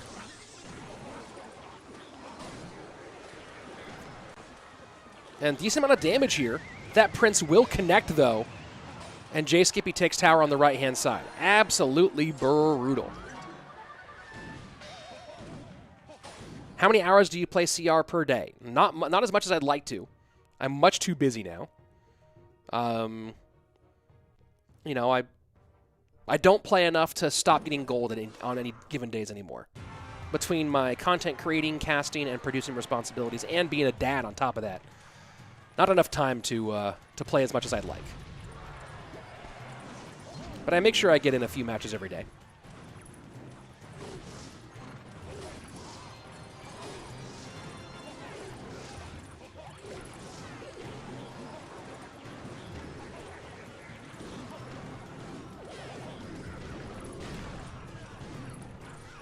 Juicy trying to fight on the right-hand side with 28 seconds left, but this just defends too well. He has no real good response to the golem. Not enough DPS once you're pulling it. That's going to be a GG, a well played here. jskipy evens things up. We're going to our 3rd and final. And someone in the chat asked, let's see, Natural says, where do you think your next biggest number of viewers is after the U.S.? I can actually tell you that. Let me go, I'll do this for the last, let's make it for the last 365 days, right? The last year. My viewership over the last year, 21% is from the U.S. Coming in at number 2, drum roll please, India at 6.7% of my viewership. Then Brazil at about 4%, Mexico at 4%, Brazil at 3.5%, and Japan at 3.5%. So that's the top geographies of my views in the last 365 days. There's some fun information for you. And let's see. We'll go to our next game 3 here in a minute. Yeah, I like to play CR more, but, you know, I get in a few games each day, but I just don't have time to sit there and, like, do an hour of gameplay. I just never have that time. So it's unfortunate. But every once in a while, like, during, like, end of season, I'll set aside some time, end of season, to do a push. Part of why I haven't been pushing that much lately is because I just don't have time to push. I try to do an end of season push, but sometimes I haven't done enough work beforehand to, like, make it worthwhile. So, let's see. Any other what else is going on here in the chat? Oh, Kunal saying, regarding dual format, you said it needed best of 3 in place of best of 5. Wouldn't that be quite long for just one match? Maybe. It's interesting. What deck do I have the most success with? I don't know what I got my personal best with. I don't know what I did that with. Do I watch cricket? No. Good fireball there from jskipy. That's the right move. Jonah, do you like the new Clan War format more or less than the original? I like the game modes better. I love having dual mode. I love having the different options of what to play. I'm not a big fan of, like, the race part of it. The racing is the part I don't like, but the actual game modes I like better. Personal best, 63-23. Lava Hound on the right-hand side. Inferno behind. Miner goes to the back. And jskipy has to pull the fireball out. Successful fireball, but gives up a lot of damage here on the right-hand lane.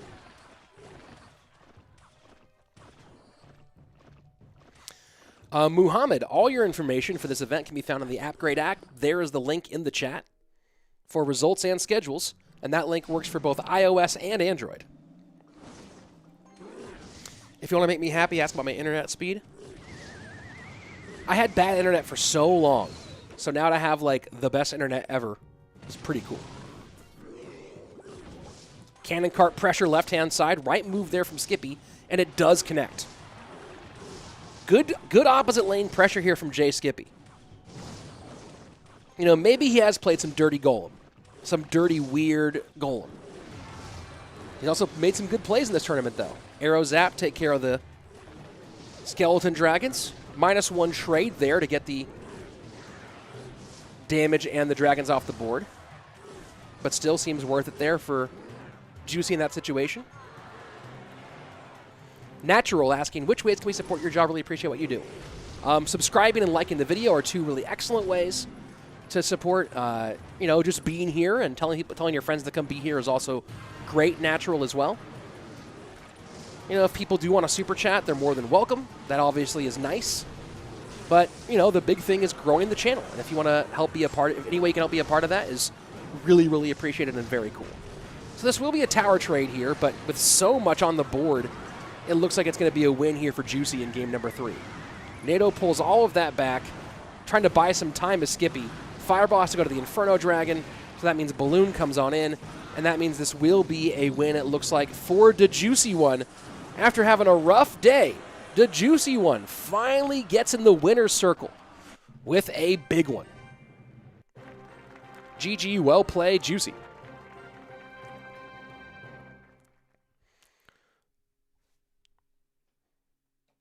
Nice work.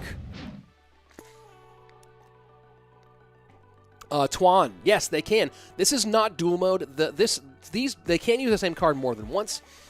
This is ban on first loss, so these are all best of 3s right now. Once you lose a game, then you have the option to ban a card. Hello from Romania. Hello, Rares. Interesting. Let's see. What was today's maintenance break about? No idea. Do I watch NASCAR? Not at all. Yeah. What is the No Worlds format? No idea.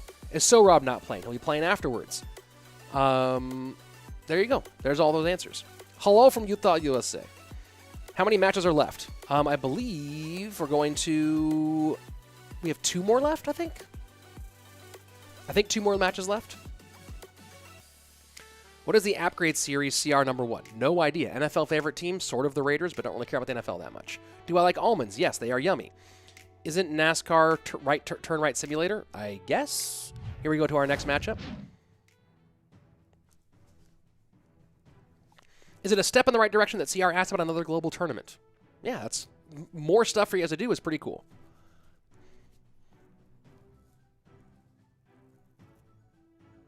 Here we go, AC and Juicy. So far, AC has been on fire throughout the day. Why aren't these players banning Lava Hound? Ban the Hound, you get a decent matchup. Well, it depends, David Noriega. Very, very, that depends on a lot, because Lava Hound is not the only card that has a good matchup against other cards. 11, not at all. RF is in Arizona and AC is in Sacramento. Do I agree that Japan's the best esports region in CR?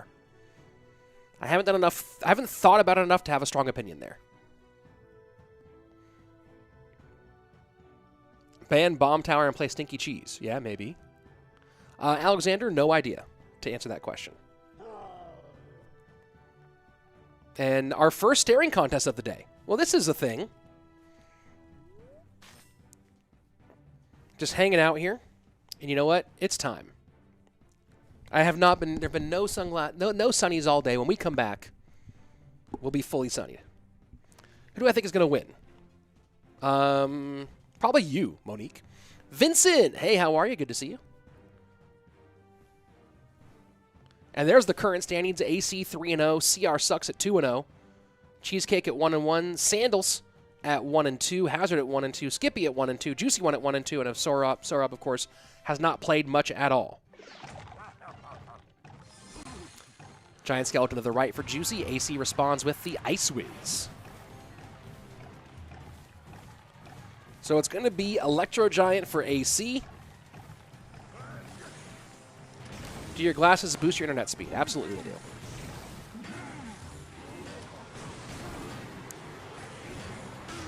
Poison here in this one. Interesting choice out of AC to go Poison. And it's clone for the DaJuicyOne. So that Poison is going to be absolutely huge.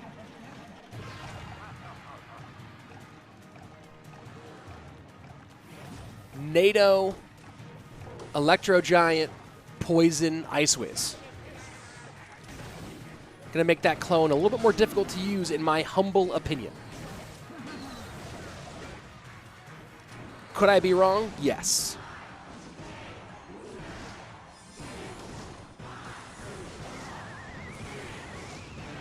Do I think I'm wrong?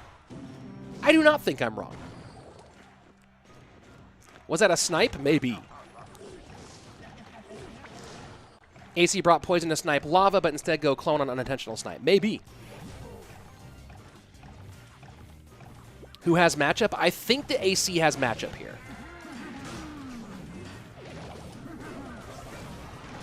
NATO all this back for the clone, to get rid of the clones. There we go.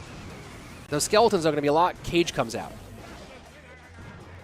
Oh, this could be dangerous. AC low on elixir. A lot on the board right now. Cannon cart. Giant skeleton behind. AC getting shredded right now. You know what? Wow. You know what? Wow. You know what? What? Wow. The DaJuicyOne gets a huge win here in game number 1. And yeah, that's right. We got the freshness. There we go. Got the freshness on. Got the freshness on. Guys, I cannot wait. I know I have 4 new pairs of gooders on their way to my house. I don't know when they get here. I'm like a kid in a candy shop just waiting. I just want them to get here. How's your day going so far? Pretty good. Pretty good. Yeah, that was pretty. I don't know what the matchup data is there. I thought that was going to be for AC, but did not work out there. How easy to max? I think it's now easy to max with Royale Pass. Yeah, Pass Royale definitely. If you're trying to max out a deck, Pass Royale is a great value. That's for sure. How's your day going so far? Pretty well. Let's see. Such good vibes. Thank you, Matthew. Do appreciate it. Still doing the burritos all day, son. Haven't had one in a while, though. Gonna have to. How did you hear about gooders? I heard about them at summer camp. I was at a summer camp one summer, and one person there was like, I love these. They're so cool. And they were like, I'm going to the store to buy some. Does anybody want some? And we all looked at the website, and we're like, these are super cool. And so we all ordered them. And there you go. Let's see. Yeah, it's like 55-45 AC. AC should have kept playing same lane. I agree, David. I think that might have been the issue, is going opposite lane. That was the big issue. That was the big issue. Wall, what do you mean? Let's go ahead and jump into our next game. Let's get it. We all want the floating head with the green shirt. Maybe I'll do a green shirt one day, do a full floating head. I don't own a green shirt right now. That's the only problem. Wall, what do you mean?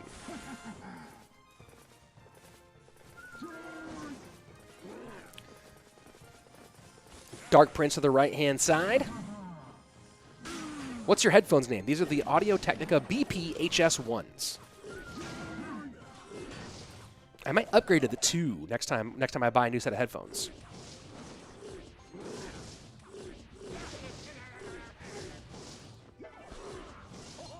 So AC with a pretty good chance here to, if he can win these next 2, he'd pretty much secure his way through the next round.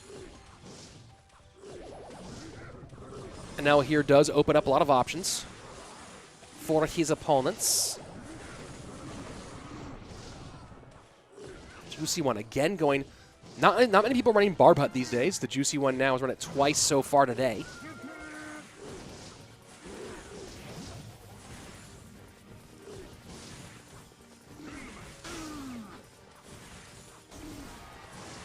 Not Ray-Ban. Fake Ban. No, these aren't even. These are gooders, and I like them. And that's going to be a big shred on the right-hand side. Tower down.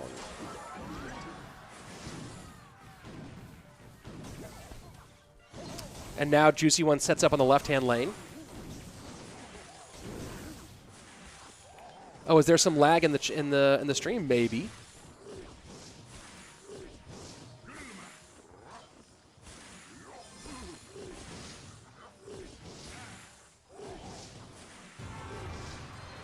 Graveyard right-hand lane. I think AC wins this one here, though. We should be going to game number 3.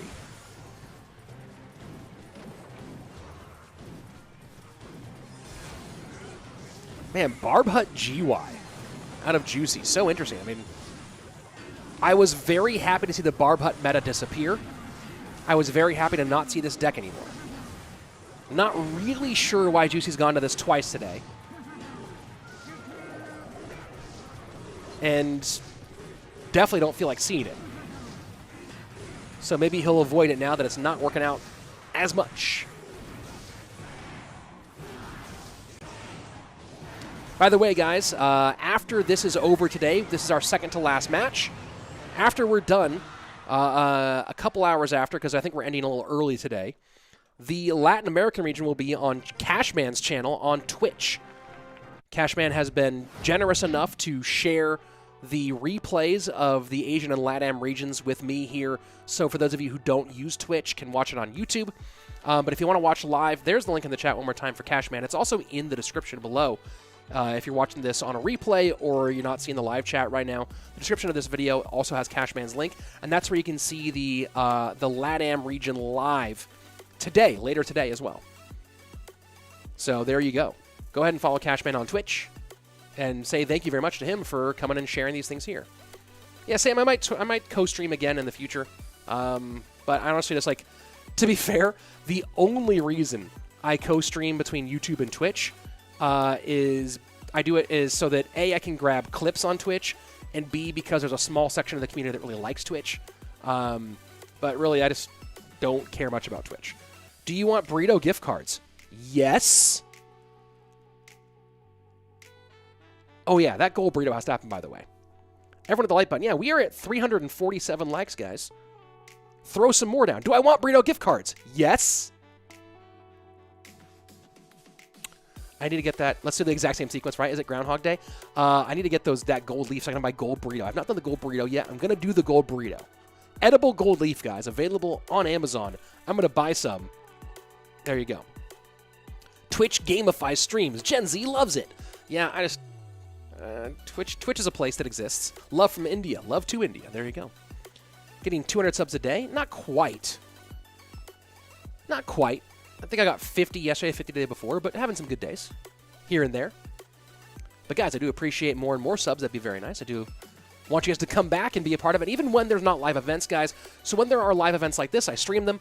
When there's not live events, I put out some fairly regular, a couple YouTube videos a week related to Clash Royale esports type stuff, whether it be BO5s, whether it be little deep dive videos, some shorts that give tips and tricks. So lots of stuff. So there you go. What's your Clash name? I have many Clash names. Is this thing on as my main one, though? No way the legend reads this, says John Paul Mitchell. Are you the hair guy? Are you related to the hair guy? Love from Qatar. Love to Qatar. Why does this event need to be sponsored? Because where does the prize pool come from? Love from Estonia. Love to Estonia. And GY to the right-hand side. Game number 3 on its way. And is DaJuicyOne going to E-Giant here?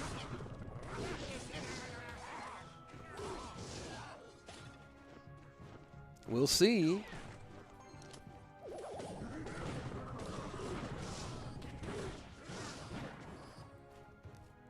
Love from Mars. Love to Mars. Congrats on getting the colony finally established. And it's straight up just Golem from DaJuicyOne. This is the interesting thing about DaJuicyOne, is all of the decks he plays pretty much are from previous metas. He's not playing anything that's current, really. Really, really interesting. I wonder what's going on with that. I'm curious about DaJuicyOne's thought process here, but pretty much everything he's played, now that I think about it, he's primarily playing decks from old metas.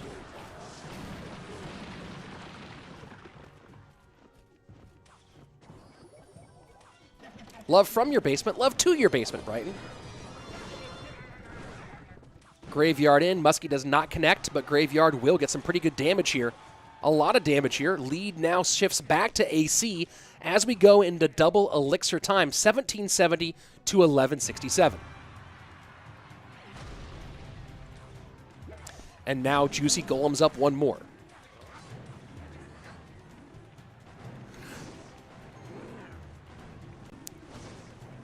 Love from Canada, love to Canada. We can do this all day, guys. Golem down. And Mini P.E.K.K.A behind. AC's probably looking at this going like, wait, what? And this is from a matchup standpoint, this is pretty rough. Yeah, it's a GG. That's a big GG here. I think Golem carries the day. He stops the Mini P.E.K.K.A. Can he stop the 2 Baby Dragons? High Baby Dragon here. Elixir advantage and damage advantage right now to Juicy. I don't think there's any way here for AC to win this one. He goes GY opposite lane. Forces out the a response. The Musketeer gets taken off by the NATO. Nice NATO there by Juicy. If AC can cycle quickly enough and get back to another graveyard in time, he could potentially steal this, especially with that damage on the right-hand lane. And here he goes. Gets the Knight down, Baby Dragon behind. He needs to beat out this push, and he's going for it. Baby Dragon in front of the Musketeer. Lightning on the Muskie. Lightning clears all of that off. Can AC get a graveyard into that lane? I don't think he can. Gonna have to cage here in response to the Golem. Does cage high. Final 80 seconds. This just feels like way too much on the right. Feels like way too much. Golem's gonna pop ahead. Bar Barrel comes out. Golem does not get much damage. Death damage in. Now high cage. And Lightning's gonna clear things out. That's gonna be a GG. DaJuicyOne keeps AC from going 4-0 on the day and battles his way back in contention here in Group D. And there we go, seeing the DaJuicyOne's winner graphic. GG, well played. G to the G, well to the played. Love from the Lakers. No, no, no, no, no, no, no. Love from Lebanon, love to Lebanon. Let's see. The DaJuicyOne I've never heard of balance changes. Probably not. Love from Guatemala. Love to Guatemala. There you go, guys. Pile of rocks undefeated. Is that true? Is that true? Oh, guys, we've reached our last match of the day. You know what that means? Boom. We go to the... What did that do with my hair? You see that right there? I got... Dude, having long hair when you're wearing cans all day, like, I'm going to show you this. Let me show you this real quick. Do you guys see the, like, weird indentations? Oh, okay. The weird, like, indentation that the headphones make? I've got caster hair all the time. Just consistent caster hair. Nice shades, bro. Nice comment, bro. Close to finishing my first deck fully upgraded. Is it worth to spend money to do another? Up to you, man. If you want some variability, then it's up to you, man. Called headset hair, yeah. Oh, jskipy did lose the golem once. That's correct.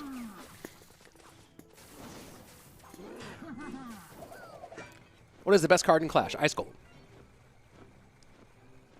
What's the best channel to subscribe to? This one. What's the best what thing to do right now is get us to 400 likes. We're at 376 likes, guys. It's the last match of the day. Throw those likes in. Is caster hair better than helmet hair? I don't know. Good question. So looking like it's going to be E-Giant for jskipy against RG for Cheesecake. Cheesecake, one of my least favorite kinds of cake, by the way. If we're rating kinds of cake, I prefer angel food cake over cheesecake. And look at that giant skeleton pushing that RG all around. Let's see. I prefer angel food cake. I prefer coffee cake. Ooh, coffee cake's way up there on cakes. I think I even prefer carrot cake to cheesecake. It depends. Cheesecake is just so rich. Let's see. Other kinds of cake that I prefer. I'm actually not big on chocolate cake. Brownie is the best. Wall, you and Mrs. Slaton get along very well. I must cut my hair. Yes, I must. But I don't want to go get a haircut because, you know, the current environment. Lava cake. Ooh, interesting. Why not red velvet? Strong move. Strong call. They were red velvet. All I'm saying, they make a whole restaurant called the Cheesecake Factory. And they're like, I'm like, why would I go there? Also, the Cheesecake Factory, you don't need that much menu. Cheesecake Factory. Reduce your menu by like 2/3. And you can make some food that tastes good.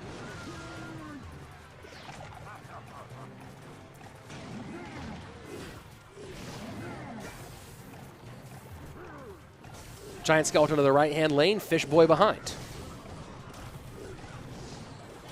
And Giant Skelly gets pulled back for the Electro Giant.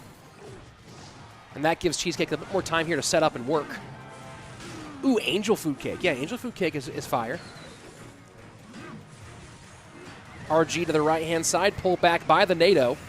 10-10 to 15-55. And that RG doesn't get a connection. Just barely doesn't. 8-38 to 15-55.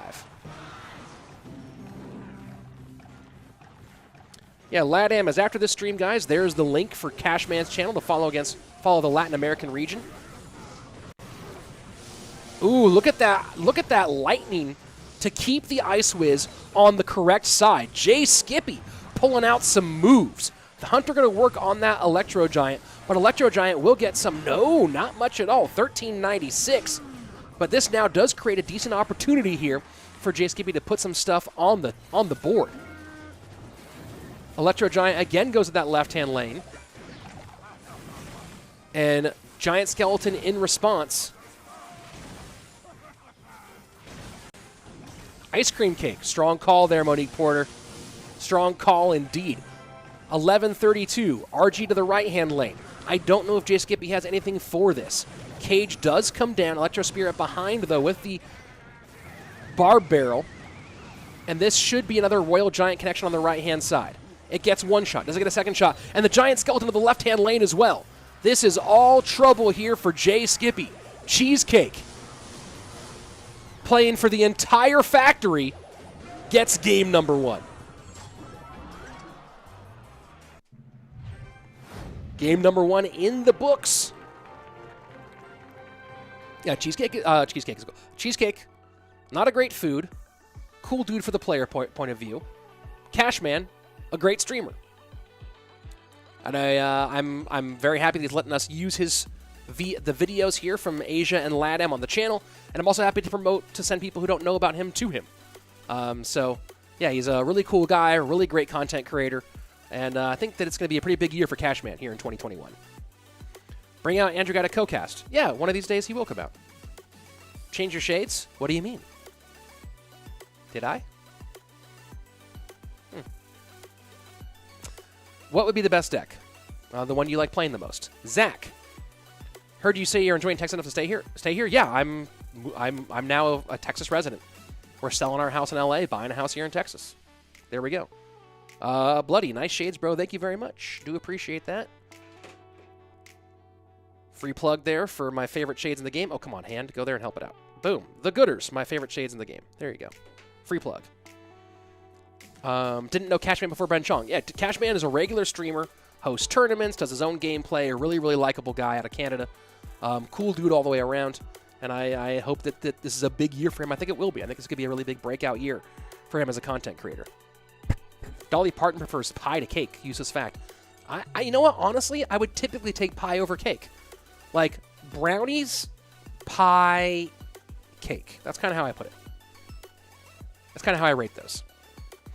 Let's see. Texas is better? I love living in Southern California, but Mrs. Slaton's family and baby boy Slaton's grandparents are all here in Austin, and also the cost of living is much lower. So there you go.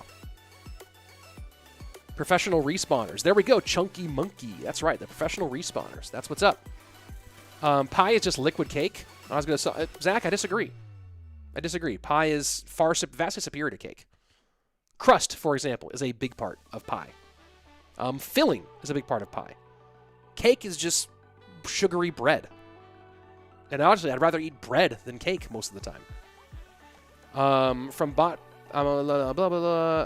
bot plane to almost unmastered first deck is worth spending to complete 5 decks. Go for it, Robert.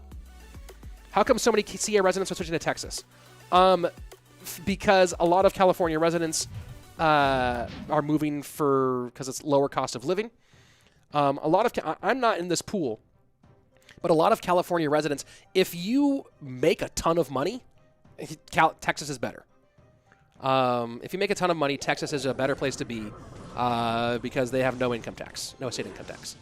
If you don't, it's, if you're more in middle income, the ratio of, they kind of they get their money back with the much higher property taxes here.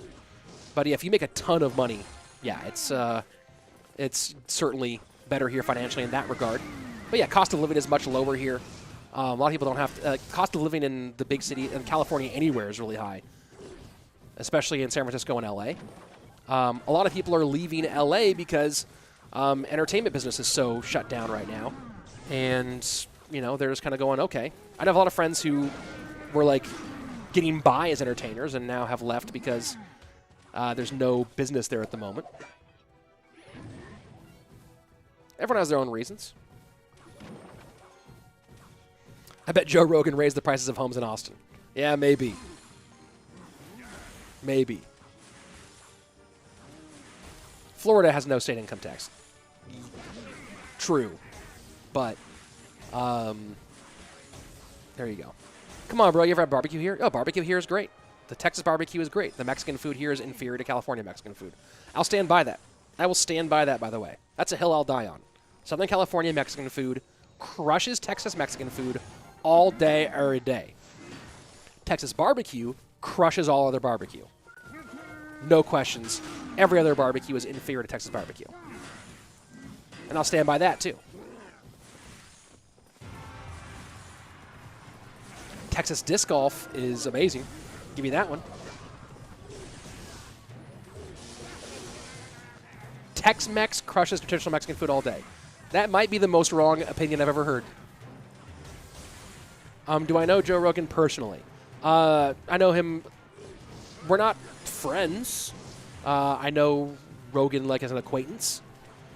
I'm friends with a lot of people from like Rogan's circle. And I've, saw him, was in conversations with him, spoke with him often at the Comedy Store. But, Rogan and I never hung out outside of the Comedy Store.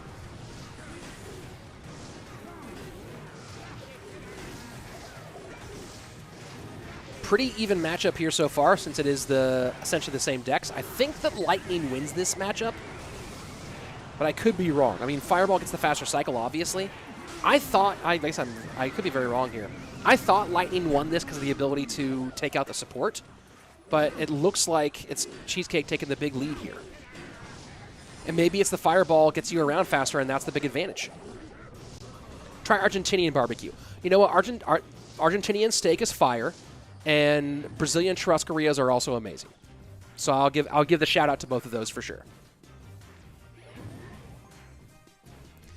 Man, Zach, can you re-say that, but without the profanity? Because you're making a great point there, but I can't allow that comment with the profanity in there. I guess Fireball NATO is really nasty here. And that's a good point.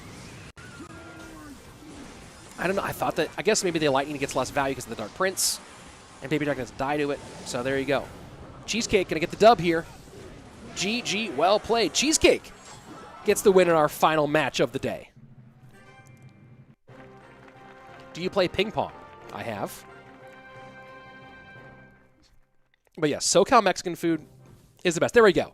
There you go. Thank you, Zach. As a Texan, Zach came out with the most important thing. Tex-Mex is trash, especially compared to, like, actual Mexican food. SoCal, of places to get Mexican food in the U.S. or anywhere north of Mexico. So I'm including Canada this one. Sorry, Canada. SoCal has the best Mexican food. There you go. No questions there. Let's see. Switch up the green screen back on. You know what? Maybe next time. Maybe for next day. I'll do that. Tex-Mex is trash, says Sam, who's also from Texas. So there you go. Let's look at our standings on the day. As we reach the end of the day, these are not updated because AC lost his match. These are not, guys, these are not updated. Standings not updated. Telling that to the production booth. These standings are incorrect. Incorrect standings. GG.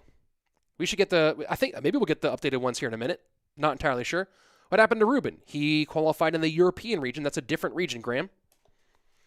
We'll have that pretty soon.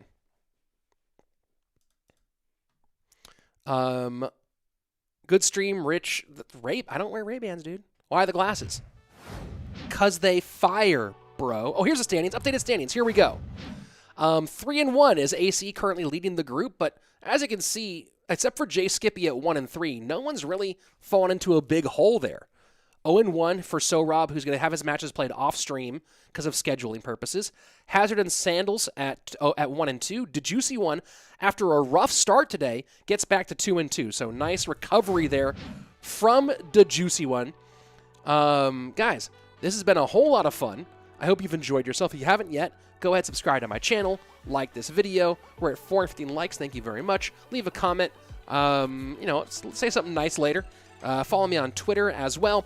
If you want to keep on watching this today, if you want to see the LATAM region, here's the link for Cashman. It's also in the show notes below, so you can watch the LATAM region, which will start in, I think, about an hour and a half. Bren Chong Cup is that's going to be it for me today, guys. With an see you tomorrow, same place, for the second part of Group A. Open Manana. The competition will be divided into 4 regions: North America, Asia, Latin America, and Europe, and also in 4 stages. The second will be the regional group stage. Starting on January 9, the 16 players from each region coming from the qualifiers will advance to the group stage, where they will test their potential against 16 players from the Clash Royale Elite. These 32 players from each region will be divided into 4 groups of 8, and in a round-robin format, they will fight to advance to Phase 3. The regional finals will take place from January 28 to 31 and will feature the 16 best classified from each continent. A single elimination bracket will determine the 3 representatives of each region. We will have a world final of the Bren Chong Cup for the first time, where it will be decided who is the best player on the planet. We will have live streamings in many languages: English, Chinese, Japanese, Portuguese, German. In short, that all of you will be able to follow the action. To follow all what happens in the competition, keep an eye on the Revel Aimar social networks and